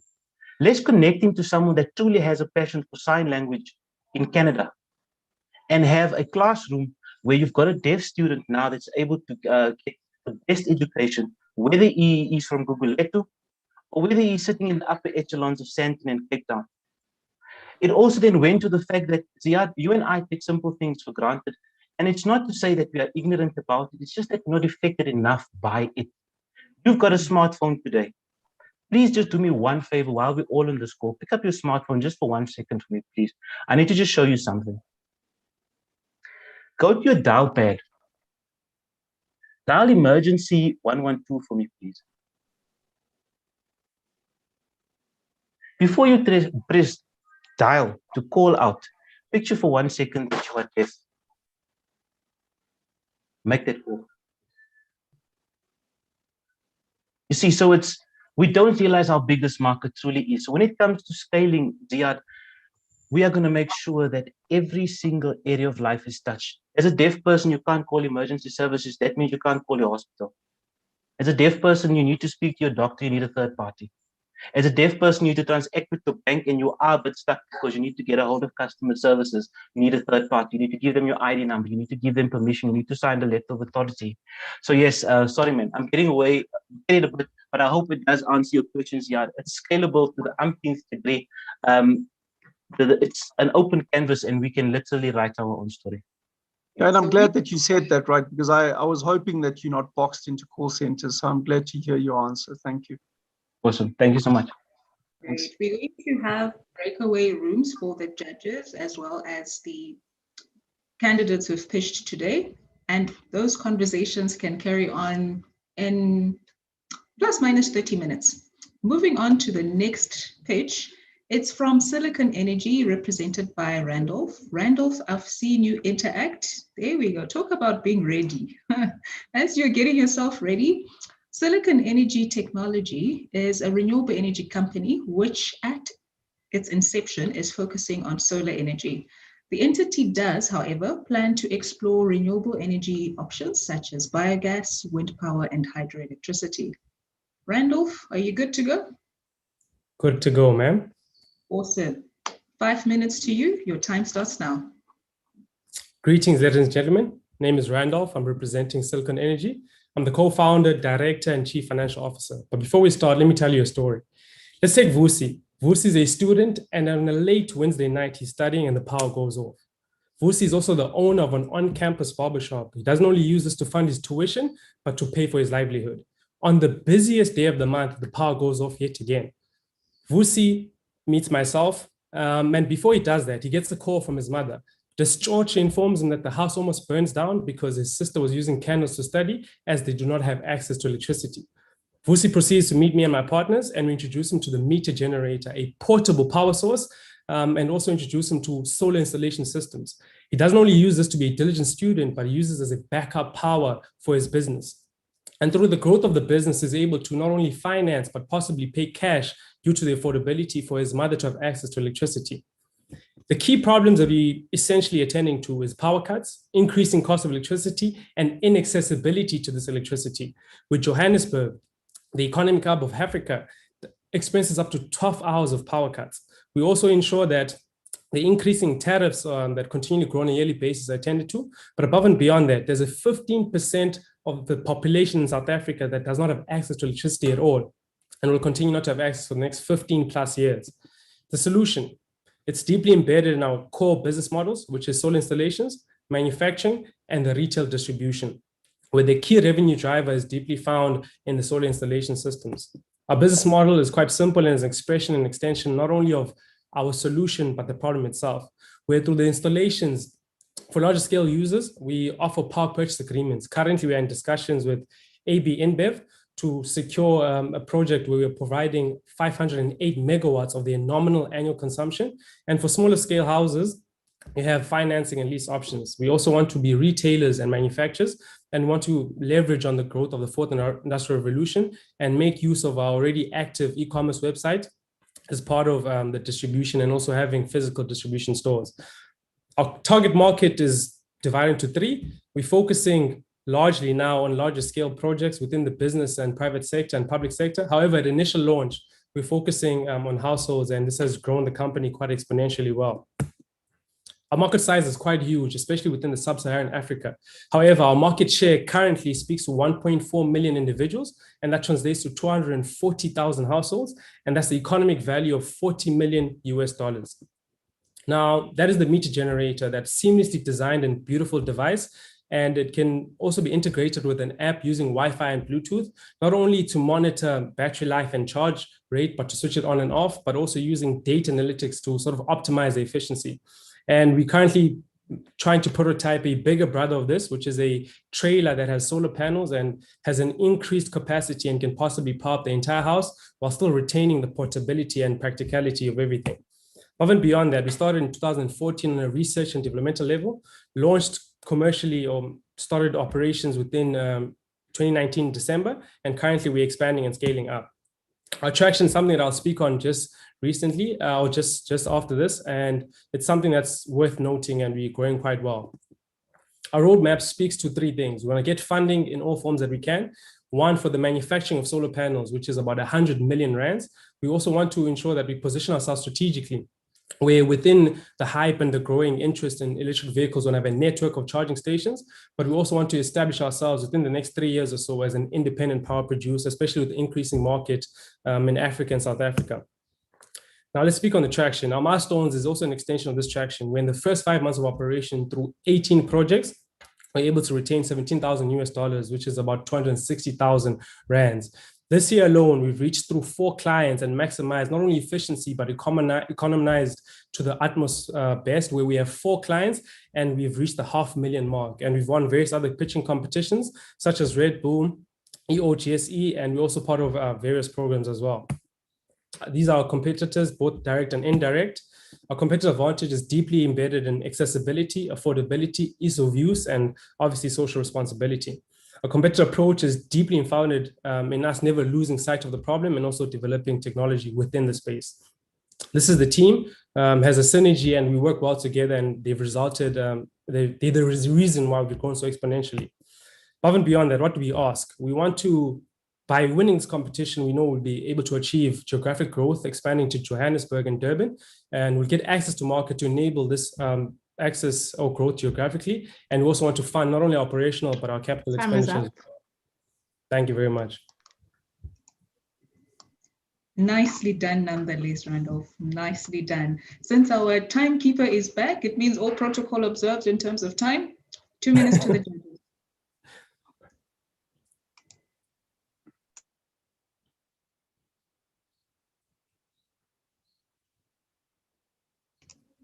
Any question, judges? We'll take one question.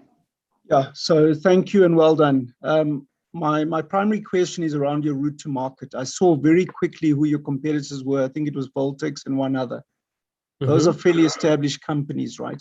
And they have a large amount of backing behind them, and they've been quite well established. So in terms of presence in market, they already have that. You're a new entrant. What do you see as your route to market? You know, and how do you see yourself breaking down some of those challenges? Thank you very much. I think it's important to note that Voltex is an indirect competitor, as they focus more on the electrical components and they partially focus on renewable energy or solar. However, the competitive advantage inherently exists in the affordability, because they charge quite exorbitant amounts. However, the more direct competitors speak to Rubicon and your Microcare. And I think with Microcare, they've been around for, I think, over 30 years. However, there's a limitation in terms of innovation, and they have a very specific target market, and their price point doesn't allow for an economically inclusive product offering and service offering. With Rubicon, they focus more on the retail aspect of renewable energy, and we want to have that seamless integration where we have not only manufacturing, but as an extension of that, have the distribution through the e-commerce website and physical stores. But we also want to be installers. I think that the most unique value proposition is the accessibility and the economically inclusive price offering that also accounts for municipalities and government to sort of subsidize and ensure that the solutions are not only affordable, but actually accessible to everyone that is involved. And I think the route to market has been brilliantly discovered without taking too much of your time. We launched at a market penetration where we had a ridiculously low entry point in terms of the prices that we charged. Obviously, we operated at a loss for the first couple of months, but that enabled us to have a track record and portfolio, but also have a better understanding of the market. Hence, you can see from 18 projects, we're able to retain larger scale projects, and having 4 of them equate to about $500,000. And this essentially is a shift that we're making, where we're focusing on the larger scale power users, while still retaining that access to market for households and essentially leveraging on the new regulations of allowing that 100 megawatt for private power provision. Yeah, very good. And just add to your positives the ability that you have with regards to agility, right? I think there you guys have a great leverage, which should never be underestimated. So well done. Certain. Thank you very much. Awesome. Thank you, gentlemen. And interestingly enough, Randolph, there is a entrepreneur who is supposed to pitch today, but will not be available because of electricity issues. So we'll put you in touch. Thank you very much. Great. Our next pitch is from South African Influence, represented by Joseph. Joseph, are you here? Yeah, ready. Awesome. Do you have a presentation as well? Yes. Right. While you're setting that up, let me just give the judges and our audience a spec of who is SA Influence. They connect marketers with vetted young South African influencers online. The platform does the heavy lifting, while the influencers connect and launch marketing campaign. Joseph, you know the drill, 5 minutes, and all the best. All right. Thank you so much. So my name is Joseph, and I'm representing South African Influencers. So actually, testament to our journey as a startup, when we applied back in April, we were officially known as SouthAfricanInfluencers.com. But then through a few pivots and research, we have now renamed, we'll be rebranding to Simple Influence, just ushering in the new era of marketing. So just so that people are not confused as to what is Simple Influence. All right. So the problems that we currently face from one side of the coin is that influencers, upcoming influencers, face an uphill battle from the time they start with their journey to the time they actually start connecting with brands and earn their first paycheck. While companies and brands are also failing to reach their audience in an effective and authentic manner. Basically, this is due to the fact that most prominent influencers do not have scalable methods of teaching some of the skills that they have. And on the other hand, you also have a lack of access to these prominent influencers who, in a way, achieve celebrity status and creates a lot of barriers to entry between the guys on the ground and the guys at the top that do have the knowledge on how to become a successful influencer. And then this kind of creates a vicious cycle where you have prevalent, ineffective advertising as brands are not able to access these current celebrities who are hard to reach, while also people in this day and age do have software that blocks some of the traditional advertising that we have online. What we are looking at is a total global ad spend of $332 billion, with South Africa having a share of 469 million, while we have an ever-growing number of people that are blocking advertisement, digital advertisement on websites, mobile apps, continually growing. And in addition to that, we do have a statistic that an average consumer will most likely follow a recommendation from an influencer than to follow an advertisement that they may see while they're browsing the internet. What we have created is a platform where upcoming influencers can easily access established influencers through courses that are created, and also through an option to have one-on-one coaching, and in itself creating a database of vetted and high-performing influencers that brands and companies can have access to. So what we have is a scalable solution where established influencers can create courses, and also upcoming influencers can access influencers just in time and have less friction for brands and companies when they'd like to create authentic and effective advertisement and bypass any software that blocks the current ads that they currently set up. So the reason why we exist at the moment is because access to information is a big hindrance for a lot of upcoming influencers.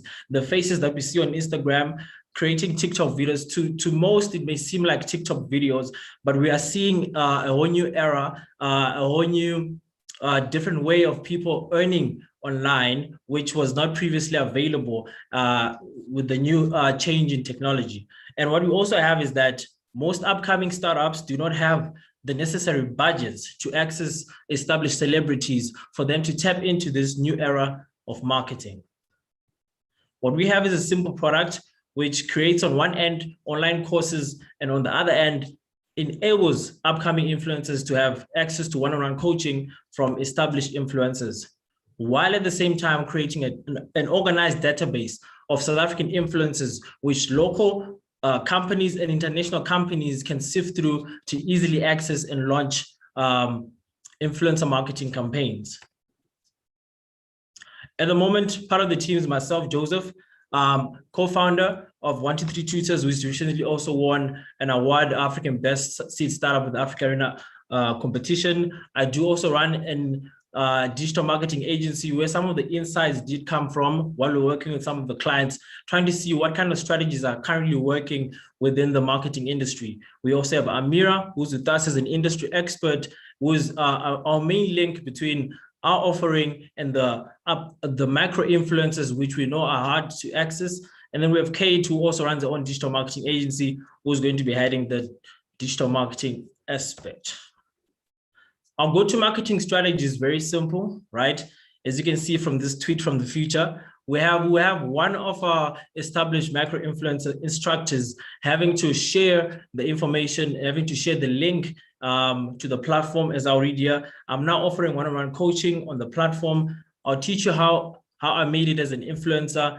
Thank you for support. This is something that is simple, that we try to use our own message in a way to grow the platform as a testament to the value of influencer marketing in this new era of marketing. We also have free courses and free content that we use to get people into the funnel before we convert them into paying clients. At the moment, we're looking for seed funding to incentivize instructors and create content. As you know, nowadays, due to the pandemic, not a lot of established influencers are willing to work for a deferred amount of money. Most of them, due to commitments and having to commit to paying gigs, are more reluctant to get on board with us. As much as they may believe in the vision, you know, they've got to eat and things like that. Alternatively, we could work with corporate sponsors who we can place and integrate into the content. Oh, thank you so much. A good shot right there, Joseph. Thank you. Allow me to be very silly. Appies, if you are listening, Mr. Appies, this is a great opportunity for that chief spiritual officer to find an influencer. Right, our judges will be taking one question for Joseph.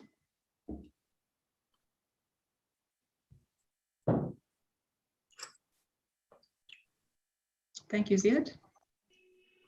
So Joseph, this is a different way of marketing, right? And I think the world is getting more and more used to it. Now, I think the one thing that I like the free education. I think it's a great opportunity to get people more in sync with new ways of working and all of those new things, right? So I like the idea. I think it attracts a whole new breed of thinking, which is fantastic. And it moves certainly down a path, which is where the world is moving. Yeah. Now, having said that, for me, I think the key thing when it comes down to influencing is people will ask about the integrity of the platform. Because like anything in the world, you know, things can easily be manipulated, right? So do you have a view on that in terms of how do you maintain, you know, the authenticity, make sure that there's no vulnerability in your systems, making sure that people that ultimately come into the system, you know, as they grow the influential brand, if I can call it that, there's a level of authenticity in that. Do you have a view on that? Yeah, definitely. Well, when it comes to authenticity, I mean, it's not something that you can fake, right? So inherent with influencer marketing is that if you look at the engagement, if you look at how a person is received, that kind of then is testament to the authenticity. And one thing that we know is that anyone who's not authentic, or any kind of campaign which is not authentic, does not get the light of day on social media, right? So I think what we do then is to use analytics, to use any information that we have, right, to ensure that we're monitoring the correct metrics, right? Because there are a lot of vanity metrics that you can look at, which kind of give you false signals. But if you look at the correct metrics, then you can see if whether your content is polarizing enough, is authentic enough, and then if people are really resonating with it, to ensure that your message is delivered effectively. Yeah, and I think that's the key point, right? The key point is, what is your target market and what is your customer actually looking for? And how do you take the right metrics of data to the right, to the right customers and show them the right touch points, because that's really what it is. And how do you connect that using a digital world, right? That's what your value proposition is. And I think the better you articulate that and the closer you get those two pieces coming together, the greater the power. So thank you. Good. Thank you so much for that. Pleasure. Thank you. Wonderful. Thank you, gentlemen. Our next pitch is from Zimwire, represented by Mercy. Mercy, are you here?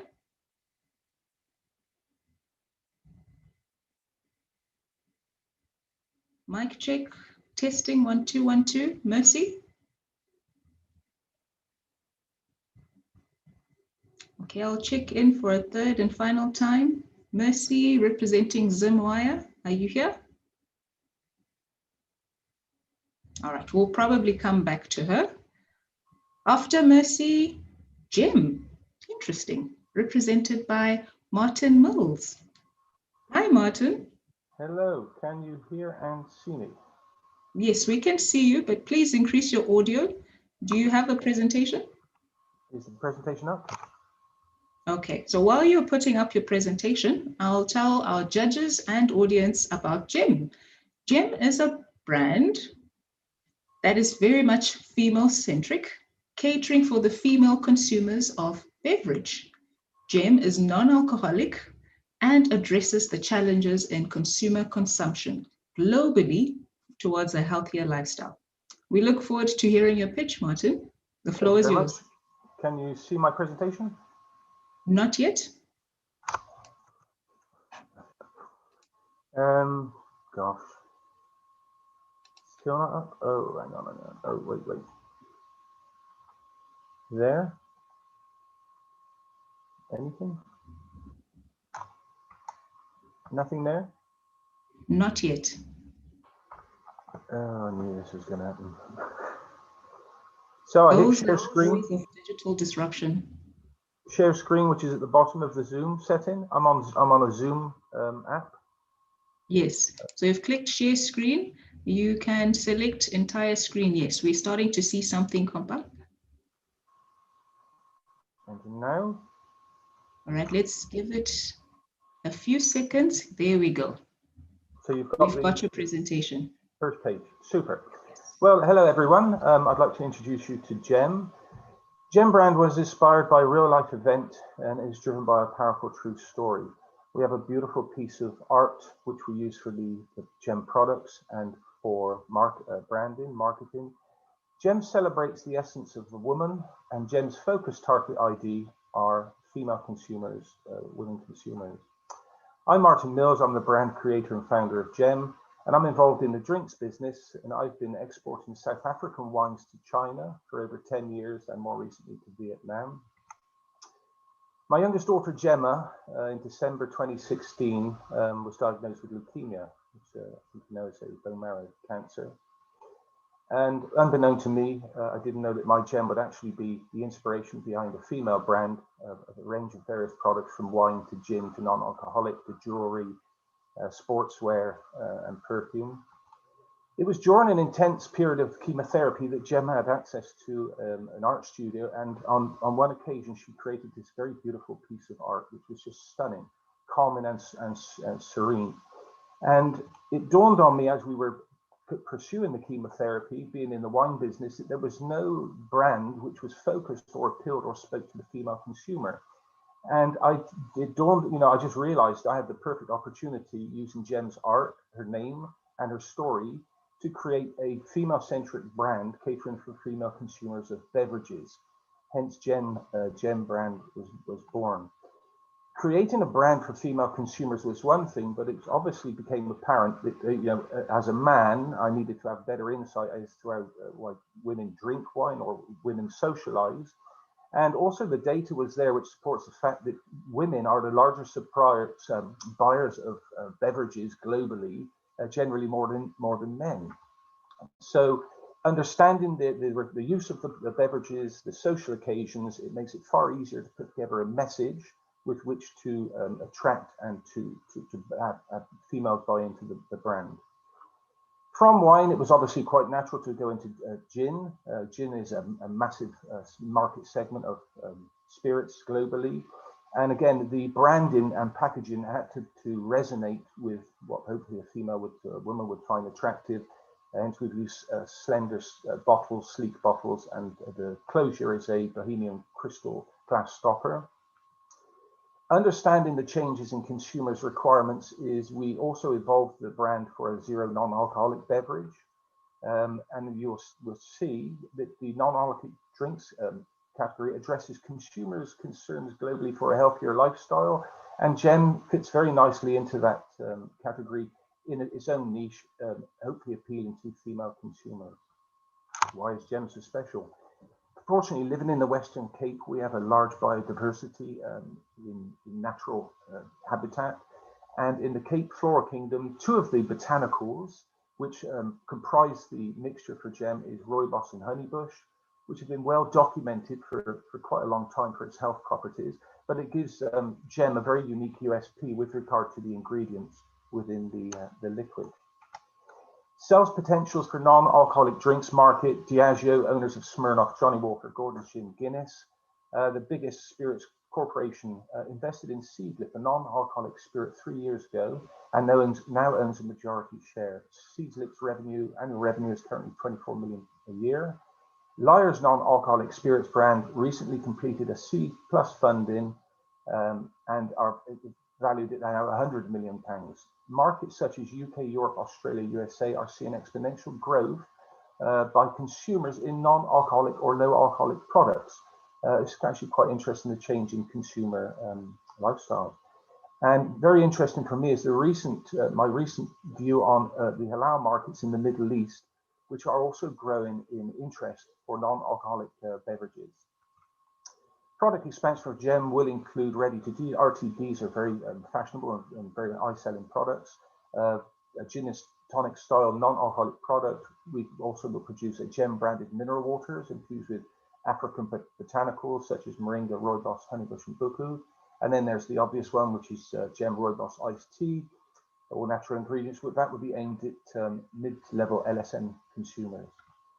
And finally, Gem in good causes, true to Gemma's plight with cancer. Gem brand and Gem Zero Liquid is an approved partner for cause-related marketing for the Cancer Association of South Africa. The Sunflower Fund, which searches for bone marrow transplant donors and assists patients. And Pink Drive, which is an organization that educates women with regard to breast cancer and cervical cancer. And if I'm in with my 5 minutes, thank you very much.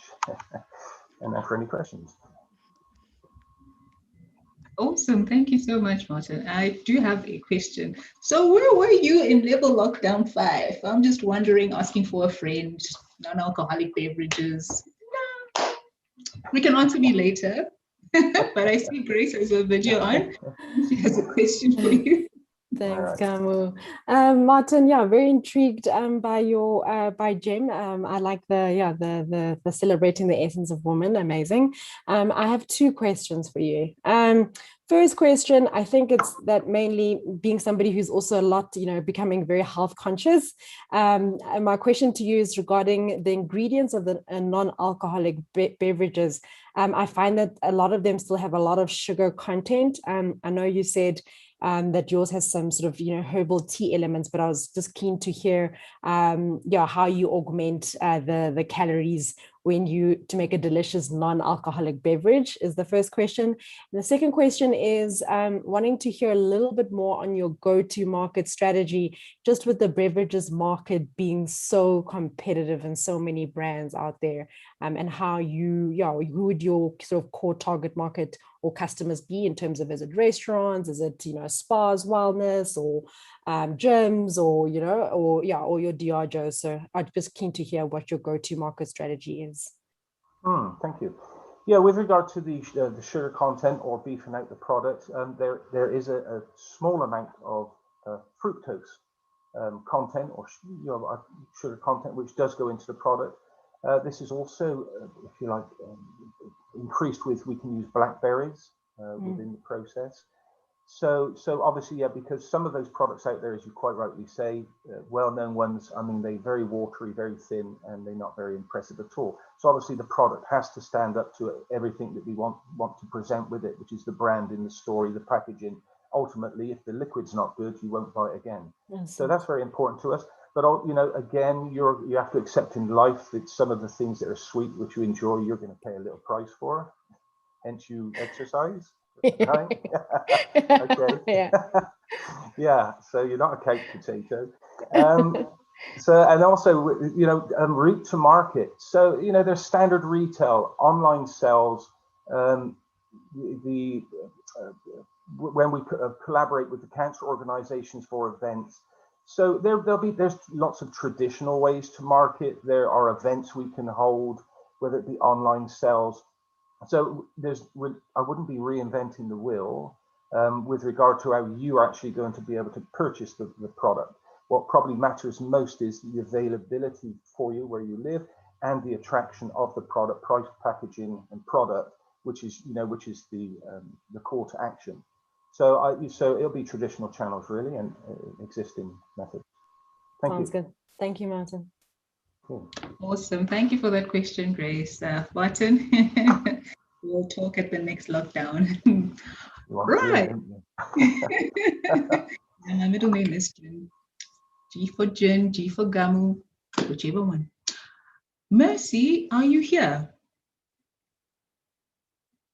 All right, it seems Mercy is not with us. So we'll go to our final pitch for today, which will be Kasi Convocation, represented by Jonki. Jonki, are you here? Yes, I am here. Wonderful. So while you are showing us your, yes, there we go. While you're showing us your video and putting up your presentation, I'll just read out a little bit about what Kasi Convocation does.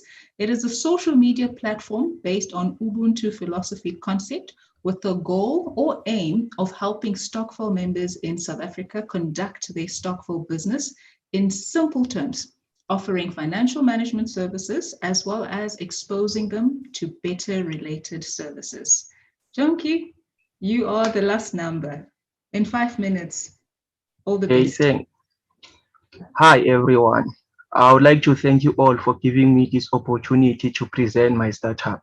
Like many South Africans, I grew up in a township of Katlehong where Stokvels meant everything in a household. My mother and her friends used to save a lot of money. My mother and her friends used to save a lot of money for December occasions, mainly for buying groceries. But I also saw how Stokvel funds could be doing much more and be used to help communities in a much bigger and vital way. My name is Joanki. I'm the CEO of Kasi Convocation. I introduce you to the LinkedIn of Stokvel members for South Africans. We provide online space for Stokvel members to connect and interact on our social media platform. There is no effective and trusted way for Stokvel members to find and transact with each other online. We spoke with some leaders of Stokvel clubs and they concurred. Most, if not all of the members struggles with financial education, which results in poor financial decisions and expenditures. Some added that being unaware of what other Stokvel clubs are doing proves to be no help at all. Ubuntu is an African word which translates to humanity to others. It is often described as reminding us that I am what I am because of what who we all are. We bring the spirit of Ubuntu to the industry of social networking websites. Kasi Convocation is an online expanding directory based on Ubuntu philosophy concept that connects Stokvel members, investors, and financial institutions through social networks. Current estimates are there are over 820,000 Stokvels in the country with a combined membership of 12 million people, handling over 45 billion rand per annum. The total addressable market is at a value of 50 billion rand. Then the serviceable addressable market at a value of 20 billion rand, with a serviceable obtainable market at a value of 3 billion rand, which we aim to gain in a period of 10 years of operations. With that being said, we aim to gain a bigger share of the market as time goes, considering how fast the market is growing. Surviving in a business world as a social networking website requires more than just the ability to get Stokvel members to register in your platform, your expertise, knowing how to conduct business, but also knowing how to network with key people that matters, decision makers that decide who gets a contract or business deal. Our key competitors are Facebook, Stockfella, VK, WhatsApp, Ioba app, and Soup Africa. There are also a lot of other smaller social networks that are working very hard in the background that are likely to pose competition for us. We must respond very fast to market changes, be flexible. Management and staff will need to work very hard to shorten lead time so that the business stays competitive and be able to penetrate the market and make a mark. Our customers are people involved and interested in Stockfell activities with age ranging between 20 to 60 years old. Based on the research we did and the articles we found on Google about Stockfells, there's a high demand of our services right now. Stockfells are regulated by the National Stockfell Association of South Africa, founded in 1988, and it has been growing since then without showing any signs of limitations. Our business model is simple. We have two main sources of revenue, which is advertising and premium services. Our financials are more than realistic. Our financial projections are more than realistic. More financial statements available on request. We are looking for 1 million up to 2 million rand in funding to finish the development of our product, release a bid, launch new office space, purchase the needed software application, and launch new and hire key staff. The company will be managed by me, whom I'm the vision bearer of the organization, driven by love and passion for technology, intrigued by the wonders of technology and how it impacts people's lives on a daily basis. I am smart working, confident, coachable, commit over 100% to everything I do, and one of my biggest assets is learning. My knowledge is based on social media development, software development, web designing, programming, corporate branding, and business management.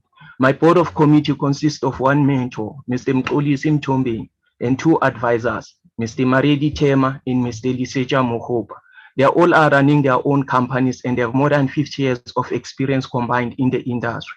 They all hold the patent on the core technology upon which this market and industry is built. Thank you. I am now ready for questions. What a powerful ending to our pitches this afternoon. Can I ask everyone to switch on their videos and just give all our participants a very warm round of applause? Pretty please, pretty please, pretty please. Even to yourselves at job work day.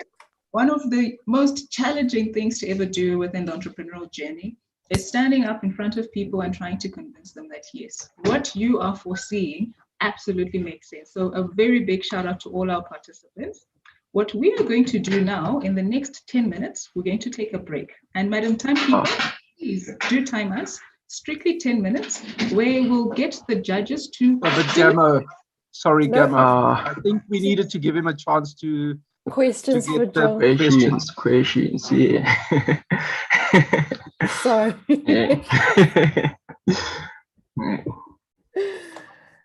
You're on mute, Gamo. Can we go ahead with the questions? Please go ahead. Yes, questions.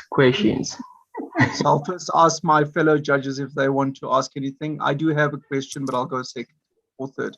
I do have a question. Oh, Grace. Okay, cool. So Jonky, two questions for you. One, you mentioned during your competition slide that you're mainly competing with social media platforms. And so just wanted to ask, take it from the backdrop of I've come from an environment where my parents were part of Stockfalls, and for them their biggest thing was to ensure that they put money away, but they wanted to make sure that in January, when it was time for school fees and stuff and school uniforms, they would be able to get that exact amount of money that they put away back. They didn't even want the interest. So it was always safer to go get together in Stockfalls and take the money to the bank. So I would have thought that your traditional means of where Stockfalls go would have been your competition. So I'd love to hear a little bit more about why you believe that your social media platforms are more of your competition than your traditional routes of where Stockfalls would go to keep their money. And then secondly, if you could just elaborate on your definition of freemium services. Okay, I will start with your first question. Firstly, the platform is not going to be handling any money. We're not a bank or some sort of bank. So just like LinkedIn, it deals with job opportunities, but it doesn't offer jobs on their platform. Our main goal is to create awareness for people involved in a stock fair. So here in my place, around my area, there are a lot of people who are involved in stock fair activities. However, they don't have enough. They are limited to opportunities available in the category. Like you said, all they do is buy groceries, is save money for groceries and all this stuff. But what if we can do more? What about doing extra? Do you understand that? Like maybe we can start a stockpile housing whereby people will be able to invest their money and use it to buy buildings, like houses, renovate and all that stuff. So the second question, our freemium services will be based on the services that will be offering on our platform. So the goal, the flagship product of our business will be to allow Stockfell members to connect with investors, financial institutions, and communities after signing up a free account. The members of the same city will be grouped together and be able to communicate with the same members of the same hometown or community. And there's a built-in messaging system. Being on our platform means new opportunities for Stockfell members. Some of the added benefits will be sharing their project with investors, exploring financing opportunities that will be offered by our partners and selected investors, participating in the upcoming events and conference across the country, access resources, thematic articles, and more, benefit from the investment services support groups and initiatives. And they will be able to connect with the members of the other Stockfell clubs by either creating or joining a Stockfell interest or Stockfell group of interest. And each member will be able to browse the Stockfell activities of the other Stockfell clubs through global search function. Thanks. Thank you. So, Joanki, thank you very much for your presentation. I got two comments linked to a question, right? The first comment is that the entire model is premised on trust, because trust is embedded in everything you do. I mean, if I take Grace's example of, where people trust you to keep their money such that when you return, the money is there so that you can go and fulfill whatever your obligation is. That's the underlying premise, right? I'd like to understand a little bit more about the trust element in your proposition. But linked to that, you also describe quite a few competitors in the space that you have. Now, sometimes first to market is important, sometimes it isn't. And if you're not the first to market, then you better be coming with something that's much better, provides much better, greater value, maybe more applicable to what the requirements are, easier to use, or whatever else, right? So when I put those two parallels to you, but from the trust side, together with a better operating model, if I can call it that, right? What is your answer to those two things? Well, we are quite aware that to be highly competitive in the social networking website industry means that we are not just expected to be able to create a platform for Stockfell members to interact, deliver consistent and excellent services only, but we must be result-driven and be able to meet set targets. No one will want to continue to hire our services, advertise on the platform if we don't meet the target sales the organization intends to generate. Our competitive advantage lies on the power of unique features of the platform and the workforce. We have a team of creative, result-driven, and high-proficient social media experts, a team with excellent qualifications and experience in various niche areas in the social networking website industry and other internet-related services. Aside from the synergy that exists from our carefully selected social media experts and back office staff, our services will be measurable, result-driven, and guided by the best practices in the industry. Focusing convocation to position itself strategically in the market, we need to be aware of our internal strengths and weaknesses, and to be aware of the available opportunities and threats. The strengths and weaknesses are issues which are within our control. while opportunities and threats are issues which are outside of our control, but which we need to take advantage of or mitigate. These are as follows. Strength, a trained director. I have attended several courses on IT and business management. I have a team of creative and result-driven, a team with excellent qualifications and experience, guided by a board of committee consisting of 1 mentor and 2 advisors. Weaknesses. Resource people needed to grow the business require very high salaries. Waiting period for the platform to gain traction, and we have no premises for operations. Opportunities to compete with well-known established brands around the world, to make a lot of revenue through advertising, and to have a locally developed, well-known social media platform. Then we have threats. Very high competition from established brands which have invested billions of rands into their platforms, and non-acceptance by the public. And lastly, all our staff members will be taken care of, and their welfare package will be among the best within our category in the industry. This will enable them to be more than willingly to build a business with management, help deliver set goals, achieve business aims and objectives. Kasi Convocation will use the best content producers to be able to stay ahead of the competition. The content developed will speak to the needs of our target audience so that a lot more Stockfile members can patronize the platform. All the above will give Kasi Convocation an edge over all competitors.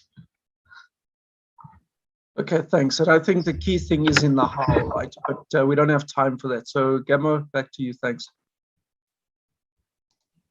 Awesome. And a big thank you to my partners who made sure that through this entrepreneurial journey we're taking, like I was getting offline, by not giving Jonki that platform to have his questions asked. So thank you for bringing me back. Much appreciated. And Jonki, yeah, it seems the questions are really just on point in terms of taking you to the next level, some food for thought during the course of this weekend. Okay, so with that in mind, ladies and gentlemen, we are going to take a 5-minute break. There are breakaway sessions for participants as well as for judges. So we'll ask the judges if there are any deliberations that need to happen, please do enter into that particular breakaway. Participants, if you just want to touch base and share some insights about how the pitches went through, I equally encourage you to join the meeting room. So to those viewers who are watching us from home, please refuel your beverage and let's meet here in 5. Thank you.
I'm at the right place. Yes.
Everyone who's been in breakaway rooms will be in the next 30 seconds.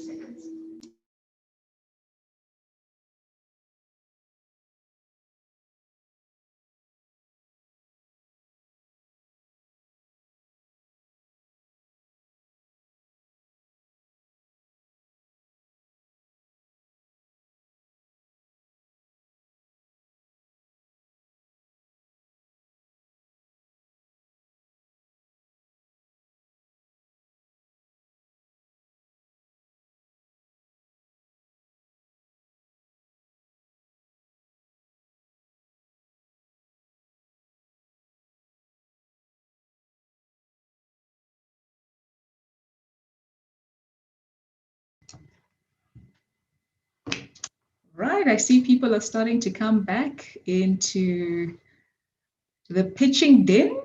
We'll give plus minus 20 seconds, see if we're a full room, make sure that everyone is here. Awesome. And as we're waiting for people, just want to reiterate our gratitude and our thanks to our judges, our mentors. Impeccable. Absolutely impeccable. Thank you so much for the time. And I'm quite sure that even the entrepreneurs themselves who've spent some time with you equally appreciate it. Okay. We are going to have a two-part award session. All right. The first part, we're going to have early stage as well as ideation stage. The early stage are those entrepreneurs who are still in the early stage, and during the pitch, they certainly stood out. They could have stood out in terms of the content they presented, the pitch itself, and even the delivery. Same applies to those within the ideation stage. Were you able to capture those principles and the essence of what it means to be an entrepreneur within the ideation stage? So of the 14 applicants, 9 were in the early stage and 5 were ideation stage. With that in mind, the idea behind it is literally just to celebrate your work.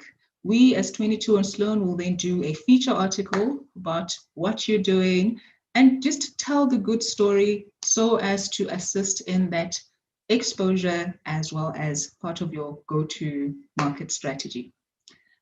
Before I announce the winners of the different stages, I'm wondering if I should do a drum roll for this one.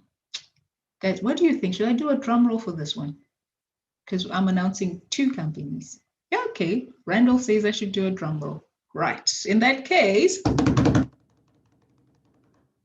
the entrepreneur who is taking early stage winner is DevTouch. Can we get a whoop whoop for DevTouch?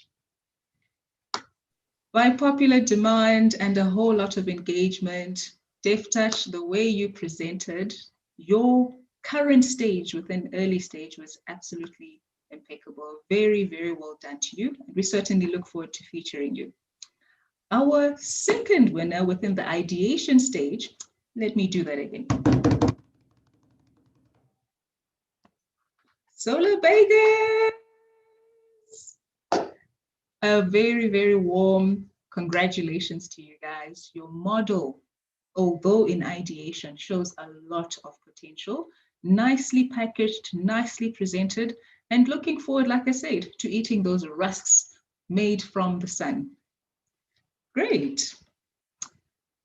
The fun part is beginning. I want to tell you what the 3 entrepreneurs will be getting as their prizes.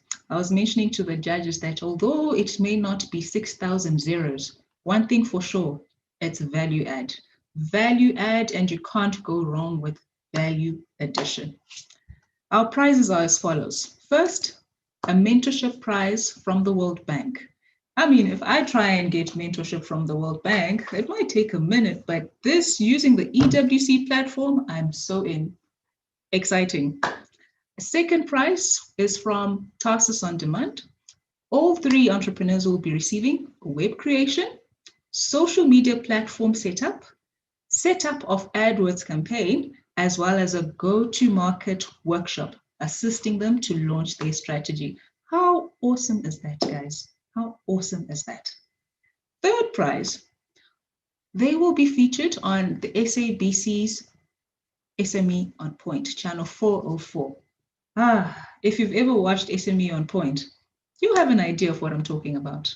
Last and certainly not least, each entrepreneur will get 3 complimentary tickets to the Africa Arena Summit taking place in December.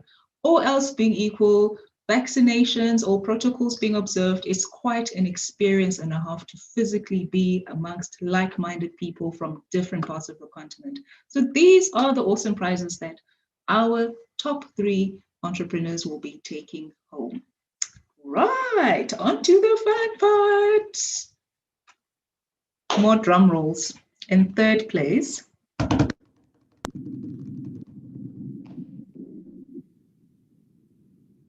SA Influence. Joseph, please switch on your video so that we can just give you a shout out. Congratulations, congratulations. Yes, you certainly influenced. Certainly. I tried my best. Wow, thank you so much. Job well done. On to our second runner-up.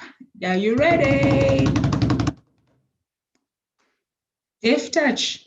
Oh, you absolutely did the most. You really did the most. A very, very warm congratulations to you guys. 2 prizes in one event. If you do not excel in the next few months, I'm watching you. Well done, well done, well done. Last, and certainly on top of the game.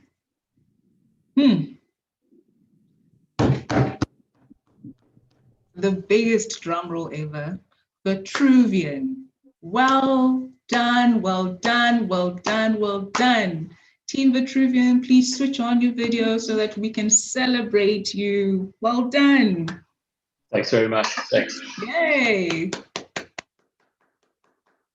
So ladies and gentlemen, this brings us to the end of the Entrepreneurship World Cup finals for South Africa.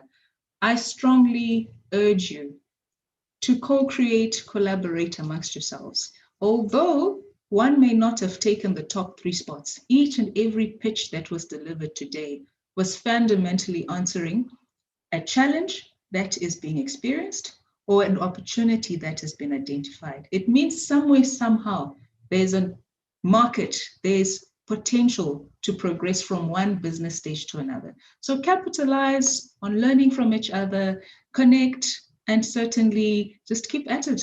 This thing called entrepreneurship, once you start, stopping is a problem. So a very warm thank you to everyone who has joined us from home, to all our participants once again. Maklatsi will be in touch with everyone with the way forward, and we take it from there. But continue to keep safe, practice social distancing, and about that gem, Martin will talk. Before we close up, I'd like to mention that the top 3 national finalists will be in contact with the Global Entrepreneurship Network, Entrepreneurship World Cup organizers. Will be in touch with you regarding your Accelerate program, and you will now be competing for the Global Top 100 spot. So good luck to all of you. Good luck and well done, everybody. Thank you, everybody. Thanks very much. Thanks, everyone. Happy weekend. Well done. And take care. Bye. Cheers. Thanks. Bye.